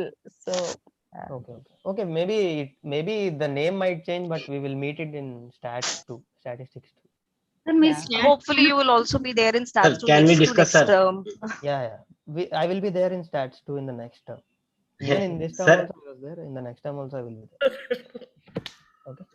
Sir, can we discuss the question, sir? Yeah, sure. Sir ये जो जहाँ पे function discontinuous है ना sir, वहाँ पे maximum और minimum अगर देखना हो तो सर एक बार प्लीज थोड़ा एलैबोरेट करके बताएंगे वहाँ पे. See, maximum or minima depends on this red dark spot. Okay. वो dark spot को देखो. In Black. that part, black spot. Sorry. In this black dark spot, उसके local में देखो. Local मतलब उसके around देखो. Something towards left and something towards right. If that dark spot is above, if that dark spot is above the graph or to the left and right, then that is a local maximum. If the dark spot, then that is a local maximum. Maxima, yeah. Okay, if the dark spot is below, so left side or the right side graph is above the dark spot, left and right, दोनों में like the in third critical point you mean to say? In the this one, sir. No, yes, either left side and right side में देखो. Right side में देखा तो dark spot के नीचे है. Left side पे देखा तो dark spot पे ऊपर है. If you encounter these cases, that is neither local maximum or local minimum. Okay, sir. Both sides dark. So either the dark spot should be top or the dark should be a spot should bottommost. be bottom. मतलब अब ये point जो है ये local maxima तो है, लेकिन जो प्रीवियस पॉइंट है वो ना लोकल मैक्सिमा है और ना लोकल मिनिमा है. This is neither local maximum or local minimum. Okay, got it. This is local maximum. Yeah. Shrikant, if everyone finishes questions, just I want to ask one thing. Yeah, sure. Is there any chance of getting hard copy in the exam? Can we request the paper with questions? And can we request for a printout of question paper in the exam? Is there any chance for that? I don't think so. We will try to post this. See, that will cost a lot of money. No, not for everyone. Those who request, because when I wrote exams during that period, I'm habituated with these hard copies. So now, especially when it comes to this graph theory and matrices, I'm making mistakes while noting down from the PC to the paper. where I am doing the real silly mistakes and I am losing. That's Sure, what. sure. I will just post it because see, once I have given. If I get the hard copy, na, it will save a lot of time for me and the errors will be minimized and I will solve easily. I understand. Are you talking about in the exams? Yeah, in the yes. She's talking about once we have given option to whether to give hard copy or not, most of the people will choose we need a hard copy, right? So Yes, sir. That's the thing. Yes, sir. Those who are 30 plus, they will ask sure for hard copies. For sure, and those who are 30 plus will ask. 30 below also, if someone getting benefited by getting hard copy, no one will leave without. It's actually easier to keep all the thing in context in front of your eyes. Yeah. At least 30 below kids are from 10th onwards they are habituated with computers. When it comes to the 30 plus, now we did everything on the hard copies. Ma'am, I agree. Yes, sir. Right. See, you will be like a lawyer, sir. See, because most of you are 30 plus and you will obviously be tilted towards 30. And what about the 30 below people? They will also come like, what is the partiality? What is the Sir, even apart from age, there is the advantage in printed They are habituated now. They are doing every exam in the computer only now. It's not just about habit. You get a better context when you have multiple papers in front of you. See, here itself you got a contradiction. See, if you are actually, GRE, GMAT, I think they won't allow even what we are working in the paper. No, that also they are not allowing us to take. What I'm trying to say, at least they are attempting all the exams in the computerized, so at least they are mastered in copying. But in copying also we are facing issues. Sure. That's what I want to convey. That is there, Sandhya. The point is correct. I think this is something that we need to work on. Because we need to save trees. This is our mantra. IELTS maybe we have options. Na? In TOEFL, IELTS I can opt for hard or soft. There are two options. But we don't opt for that. We always try to save trees. The thing is, if it happens, it will happen for all. You cannot actually restrict it based on age. Ma'am, what you are telling is, I'm not telling that is a wrong statement. Sir, but requesting it only for 30 plus people is somewhere not correct, and it will not be implemented. If this is the same statement, if I took it to the Senate, they will reject it by saying, see, we should consider because I never went through this computerized test. Na, everything I did in paper only when I was in 10th, 12th, BTech, and even competitive exams, everything. So it's getting little trouble to copy everything on the paper. And right. See, I agree with your point. See, as to graph theory, having hard copy paper will make it easy. It's very handy. It's very handy. It will be time saving. Sir previous question में एक turning points के regarding question है मेरा sir previous question number 9 में sir एक बार show sir जो like the critical point number 1 2 3 4 5 6 critical point number 7 sir क्या ये टर्निंग पॉइंट है sir no sir one thing sir local maximum local minimum like where f dash of x is 0. This is not turning point. Sir, sorry, I was not hearing you, sir. This is not a turning point. ये तो turning point नहीं है. So because it is f dash x is not defined at all. Because f dash of x is not defined at all. F dash of x should be 0. पहले turning point होना है तो it should be smooth okay turning should be smooth sir sir if it is a sharp thing like the last critical point is that a turning point or even that is not turning point sharp thing see that is again differentiable it won't be right it will not be differentiable but in a higher mathematics we will consider it as a turning point okay it takes a turn there. Yeah, it takes a turn in that sense, but it is not differentiable and it is not differentiable. That is what that requires some higher knowledge of mathematics, some sort of theorems and everything. Special cases. So if we consider -11 to 9 as a restricted domain, if we take x is equal to -10, say consider if I'm taking x is -10, that below point, the open circle, will it be considered as a critical point or not? Not necessarily. It is not a critical point. It will not be considered as a critical point. See, So minus if 10 it is not present in our domain. It's not defined. okay, so what if Sir, we sir, take on the third critical point that we have discussed? There also the that open circle is there, right? So it is not considered as a critical point, right?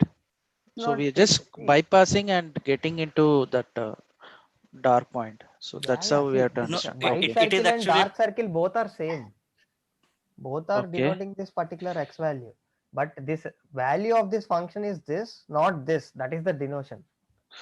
If it is Okay. open circle, there the function value, that is not the function value. If it is closed, that is the function value.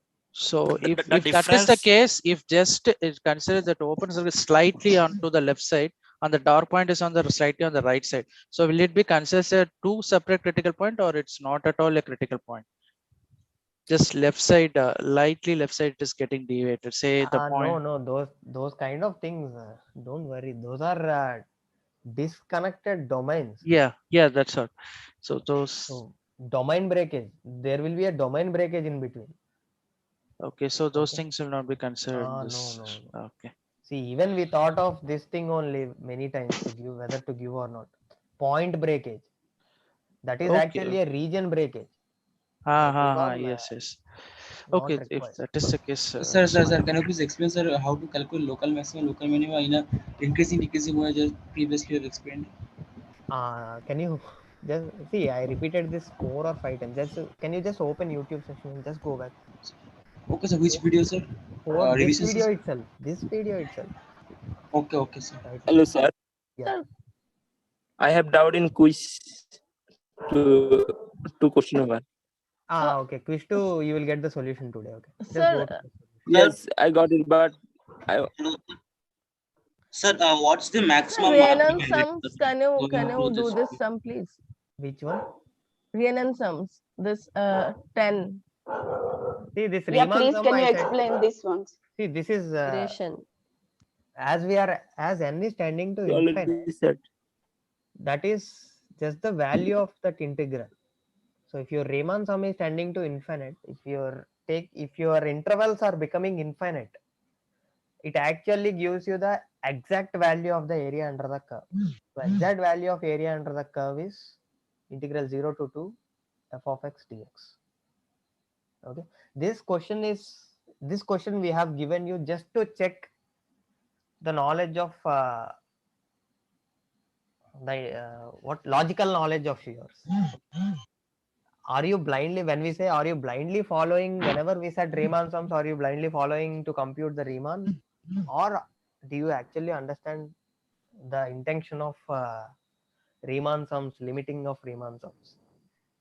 Sir, Shrikant, could you repeat? That means when equal sir, trigonometry intervals limits are अगर given? क्या करना? Trigonometry limits अगर sir. No, don't worry. Could you तो please मतलब repeat trigonometry when equal limits अगर ध्यान नहीं intervals देना are ना? given? So sir, one thing I want to ask that क्या आंख बंद करके इंटीग्रेशन को छोड़ के जा सकते हैं ना एंड टर्म के लिए?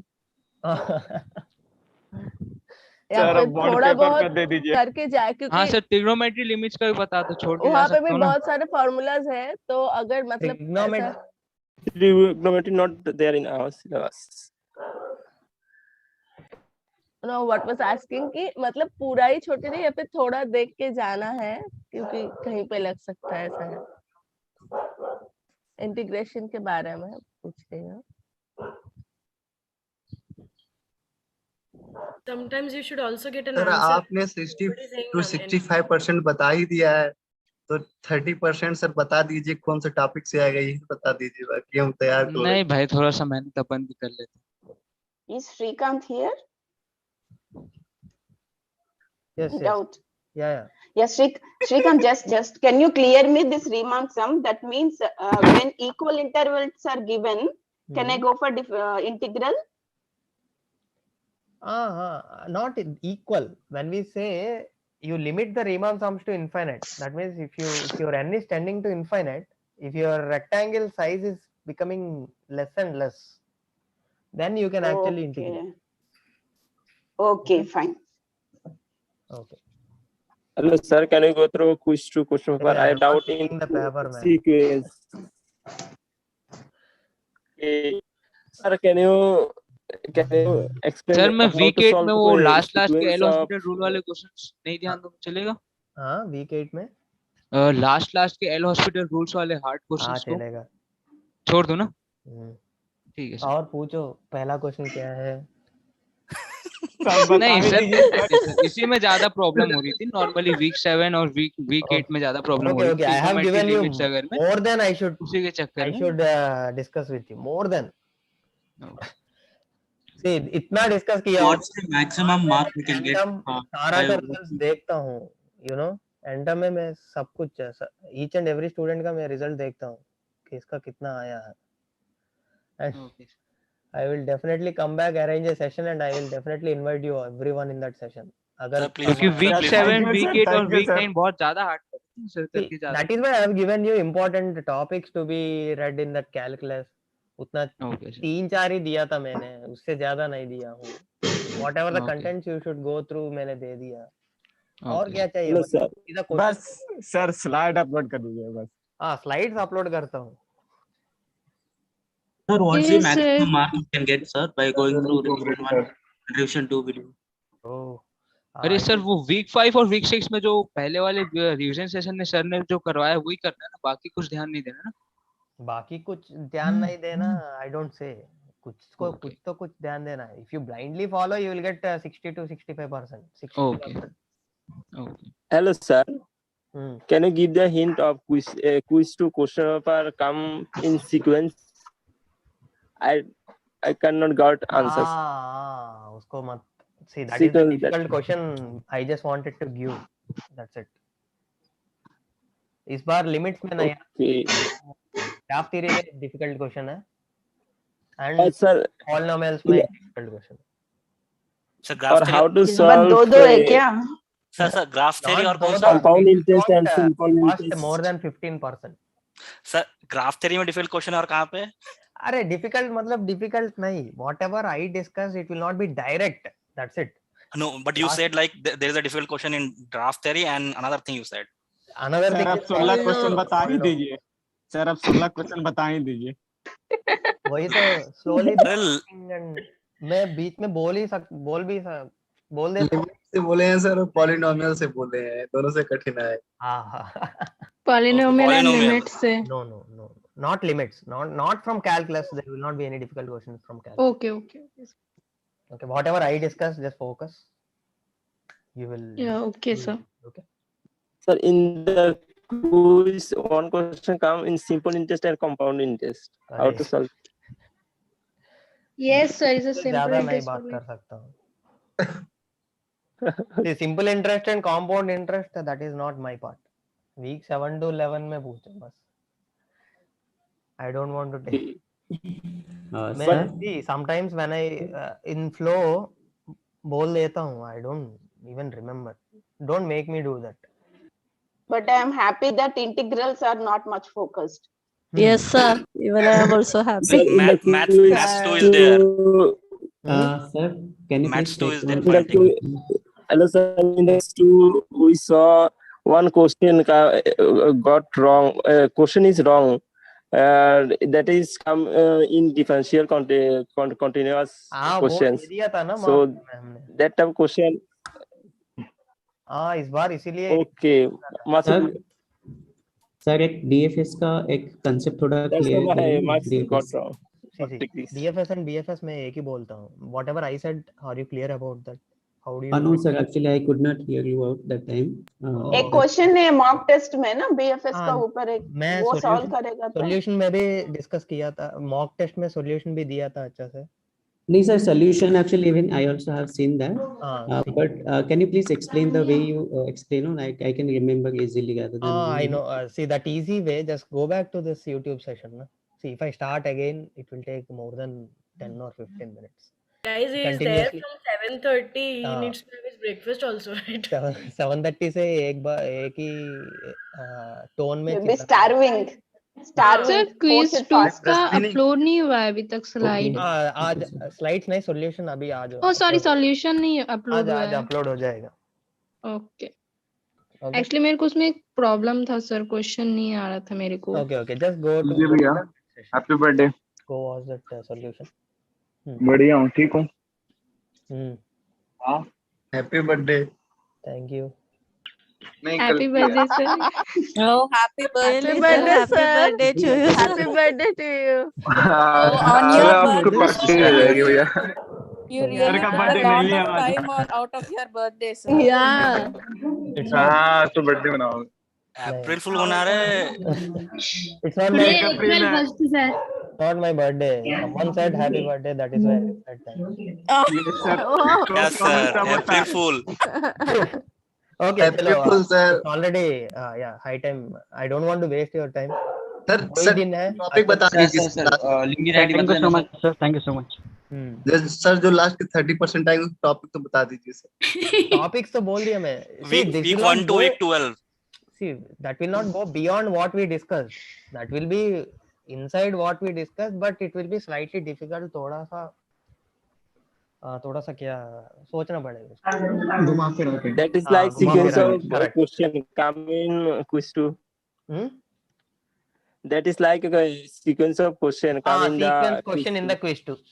ऐसा and सर अगर difficult आप इस questions will स्लाइड को also ब्लाइंडली फॉलो करें, मतलब आपके सारे जितने भी आपने जितने मतलब फार्मूला वगैरह पढ़ाए हैं, तो फिर मेरे 80 आ अरे थोड़ा वो इम्पोर्टेंट पॉइंट बोल रहा था, बीच में इंटरप्ट कर दिया श्रीकांत को। See, whatever I said 60, whatever I and Vicky said, the 60 blind में follow किया तो 60% आ जाएगा। ओके, उसके ऊपर थोड़ा सा प्रैक्टिस उधर किया तो 80 to 80%। अगर और भी अच्छे से सर 100 आ सकता है कि नहीं? 100 बिल्कुल आ सकता है ब्रो। बहुत लोगों 100 भी ला सकता है। If you got that two difficult questions, then definitely you will get 100. दूसरा सब्जेक्ट को 15 मिनट में खत्म करके इसके लिए टाइम होगा तो कर सकते हैं। इंग्लिश। हाँ, इस बार you will get 1.5 इस बार नहीं है संध्या मैम, इस बार आपको 130। सर मैं ये कह रहा था कि क्वेश्चंस भी तो 1.5 आवर का बराबर ही होता है। नहीं। See, I said 16 questions only. Sir, last time it was not like 1.5 hour earlier? 1.5 hour. Only 1 hour. 1.5 hour. Oh, and earlier it was 1 hour. No, 1.5 hour. 1.5 No, I took 4 subjects, so I got only 1 hour. He is comparing with quiz. Oh, comparing with quiz. Quiz is only 1 hour. हाँ, quiz is only 1 hour. Yeah. Sir हमको last बार एक बात बता दीजिए बस। कौन क्या बता? 16 क्वेश्चन बता दीजिए। 16 क्वेश्चन नहीं जानना है सर, हमको ये जानना है कि जो स्लाइड आपने मतलब अपलोड किया है, जो विक्की सर ने पढ़ाया और आपने जितने भी उसमें मतलब टॉपिक कवर किए हैं, अगर मैं सिर्फ उसी टॉपिक को पढ़ता हूँ तो मेरे 80 आ जाएंगे कि नहीं? उतना कॉन्फिडेंटली मैं नहीं बोल सकता हूँ। If you do it correctly, if you properly follow, 80 आ सकता है। अरे अगर उधर ये by 2 पूछा तो तुम ये का वैल्यू फाइंड आउट करके डालेगा तो नहीं, वो नहीं सर, मैं टॉपिक की बात कर रहा बस। टॉपिक जितना भी Vicky and me covered, those are the important topics.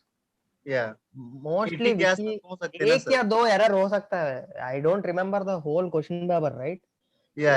questions maybe I didn't cover, but those are easy. Whatever the important and most important students गलत कर सकता है सोच के मैं ये PDF बनाया था। So these are the questions.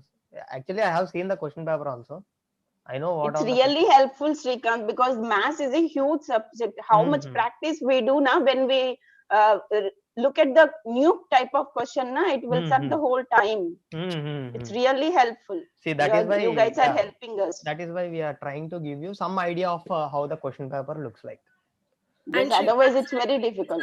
Especially, I would like to mention here, till the time I have done even 10 years before my graduation was done. So now when you both are teaching, I have really started liking maths. Otherwise, I never would like to remember any of my maths teacher before. So really kudos to the team. आप लोगों ने बहुत अच्छा पढ़ाया. To the level even a person who has lost touch from 10 years, they can also get on with it. So really very nice. I really wish we would have been in an offline class in front of you, learning from you. Seriously. Thanks. Good math teachers are actually rare. Yes, sir, that is very true, sir. Actually, the way we can learn from any point of time, we are ready to explain. Sir ये सब बातें सही हैं, April fool मत समझिएगा। Come on, you cannot discount our real compliments on April Fool Day. It is a coincidence that it is on 1st of April, but it is a real compliment, Shrikant. Yeah. Yes. I take Actually, my school maths teacher was excellent in teaching. So really, I feel like you are also same. Yeah, Similar. one of the, yeah, it's like. Thanks. So okay then. Teacher is very important. To love maths or to hate Maths, maths, yeah, all that is depend on the correct. teacher. Yes, sir. Because after 20 years, I am taking the math subject again. No, so without your help, we couldn't. Okay. Thank you. बहुत अच्छा So, होता है. sir, one more last request, sir. Breakfast time, so we would like to say bye. Not about my Try to arrange one session after April 3rd. We will talk over Google Meet or somewhere. Okay. Yes, sir. Without screen. Yes, sir. मैं तो अगर किसी ने अच्छा नहीं किया मैं definitely Google Meet arrange करता हूँ. I will open the PDF and Vicky's PDF Sir, and I will one ask request. him. Sir, No, one sir, request. not happen that. Yeah. So. Sir, one request. Can you reveal our face? Reveal your face or my face? How will he reveal your face, man? Your face. Sorry. English नहीं आती ना मेरे को. ऐसा नहीं. I already revealed in YouTube sessions, right? Yes, sir. Yes. No, sir, मैंने नहीं देखा sir. We don't know. Me too. I want to say hello. Okay. Hi. Hi sir. जैसा लड़की Hi, sir. फोटो दिखा रहे. क्या जैसा लड़की को पूछता है ना फेसबुक में इंस्टाग्राम में ऐसा पूछेगा तो फोटो दिखा रहे. Okay. So. सर आपका इंस्टा दे दो sir. Haven't you gone through the revision sessions? उसमें तो है हूँ मैं. Yeah, I think you are the youngest one. You look different. See, I am not the youngest one, but I look young. अरे photo का चेहरा और आदमी का चेहरा बहुत अलग होता है. Really? So yeah. I think Abhi, you should go to campus to see him now. Then अभी 22nd को बोला है ना, आप जाके देख. Yeah. See, 22nd. Yeah, everyone. बहुत महंगी पड़ेगा. तू अबू धाबी से. Sir, आप लोग मिलेंगे ना? No chance. हाँ, of course. Are you from Tamil Nadu? Are you from Chennai, Shrikant? Are you from Chennai? I am from Andhra. मैं కూడా తెలుగు. Oh. నేను కూడా. Yeah, in between I heard some Telugu. Yeah. So nice. నేను తెలుగు అనుకున్నాను, but I confused that maybe Telugu or Tamil. See, basically, నేను Tamilian. I am Tamilian, but living in Andhra. So Tamil, Telugu, Hindi. Where, sir?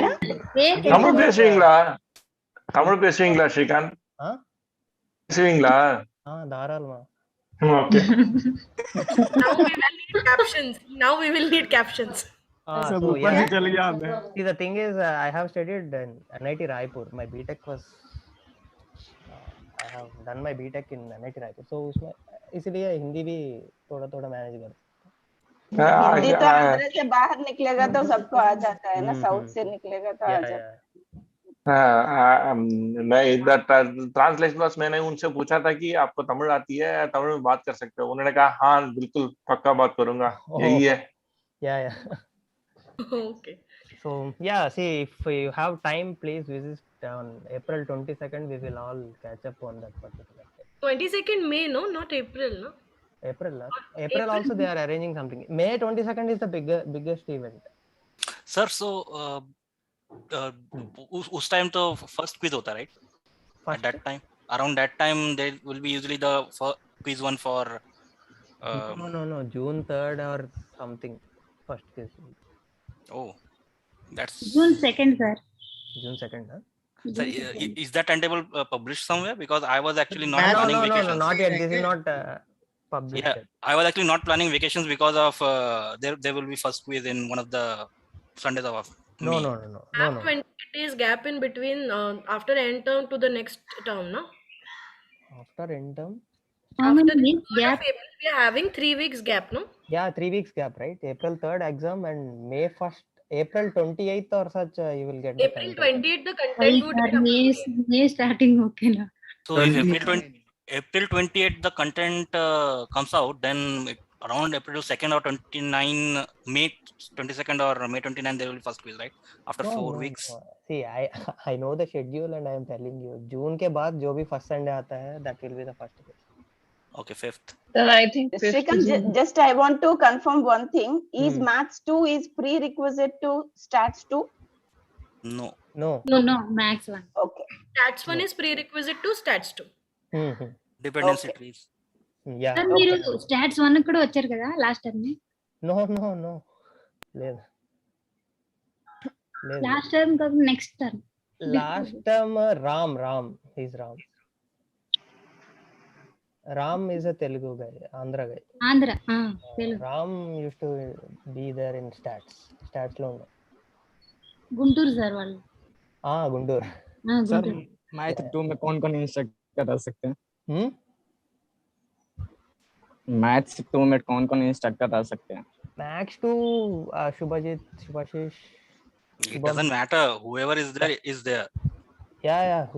See, but the thing is, what I can say you is, even you will travel with those people, as you guys travel with us. Okay. I'm not at all comfortable with Shubham's teaching, frankly. Oh. Sir, I would like to add, but more than anything, all these compliments and all, you guys are really taking the feedbacks from the students, and no student is left unturned. Like, you are reaching out to the students in every way possible, and like trying to make this course as easy as it can. Like, IIT is not a simple task. As far as like 20-30 years back, we could not even think about getting into writing even the IIT entrance, and it is not up to that intelligence levels. But now with this course, and like every year, term after term, you guys are really taking the feedbacks from the students, which you don't have to actually, but still you people are trying as much as you can to easy this course, which is very, very much appreciable. Yeah. See, one of the amendments or one of the key steps we have followed, apart from other degrees, is this one thing. Taking feedbacks from students actually improves our course. Yes. And like, this course is like pan age, like from 12th grade to there is no limit for the age, so you are taking feedback from every age group and trying to simplify it, which is very, very, very appreciable efforts that you people are putting. Taking feedback and at the same time maintaining the quality of the course is like, yes, it's really good. yes. That credit goes to management, Andrew sir and when I was in 12 plus, financially I was not supported to go even for IIT coaching. That's the reason now I joined. Yes. That financially, really truly financially, it's not reachable, because based on the plus marks, the education was free for me 11th and 12th. And schooling financially is apart, even on the intelligence levels, we could not even think of everyone's perspective is different. I'm intelligent, I'm 90 plus student, but financially not supportive. I don't have really. See, different circumstances are always there. From many of the students who are basically from rural background, they do not even know that colleges like IITs exist, and that there are exams. So I came to know when I was in plus 12 and plus 2, but where I stay, there was no coaching centers of IIT. I need to move to the Hyderabad to learn, but financially I'm not, my parents were not that much supportive to effort for the coaching. So now I'm trying. Okay. That even at this stage we are here, so it's a life has given you a second chance, so enjoy. Okay. आप लोग break नहीं लेंगे क्या? Yeah. Okay, sir. Bye, sir. दो ही everybody loves to connect with the teacher. Actually, sir, you have given immense pleasure of learning, I think, the fundamental clarity to the students, and I think that is the moment, and they are just trying to cherish with you all the memories. And thank you very much, sir, for these wonderful sessions, and we have been learning a lot from you and clearing the fundamentals, and you have been patiently hearing the doubts, and patiently you have been sacrificing many things for all of us. Thank you very much again, sir. And we look forward to take some classes in next term too. Thank you, sir. Sure. Thanks. Thank you, sir. Thank you so much, sir. Thank you so much. Thank you so much, sir. Thank you so much. Thank you. Thanks a lot, and have a good day. And Guy, all the best Have a for all of good you. exam. Yeah, thank you all. Thank you all. All the best to all of you. Thank you, All sir. the very much. Thank you, sir. Thank you so Thank you much. all. Thanks. Thank you so much, Srikanth. One personal advice. Where to get a good tutors, maths, like you IIT guys, for kids, for high school kids in online classes. Is there any possibility? Is there any platform to get the tutors, especially for maths and physics? Something called iTutors or something.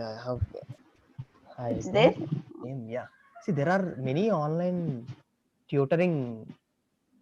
Many are there, but especially where IIT okay. students are teaching. Good. Yes. If you are asking, let me. I just forgot the name. Because many platforms are there, but conceptual learning is important. Na, that's what. Thank you, sir. Happy Ugadi. Oh, happy Ugadi. Tomorrow. Tomorrow. Thank you, sir. Okay. Thanks. So let me. I will email you personally. Okay, please sure. suggest me. You can email me to venkatesan@onlindegree.iitm.ac. The same, na, in the forum it's there. That same. Yeah, right? the same mail. Yeah, please help me to get the platform for Sure, my daughter. I want. Sure. Thank you so much, Srikanth. Thank you. Thanks. Thank you for wonderful. Thank you so much, sir. Thank you, sir. Thank you very much, sir. Thank you. Okay. Bye.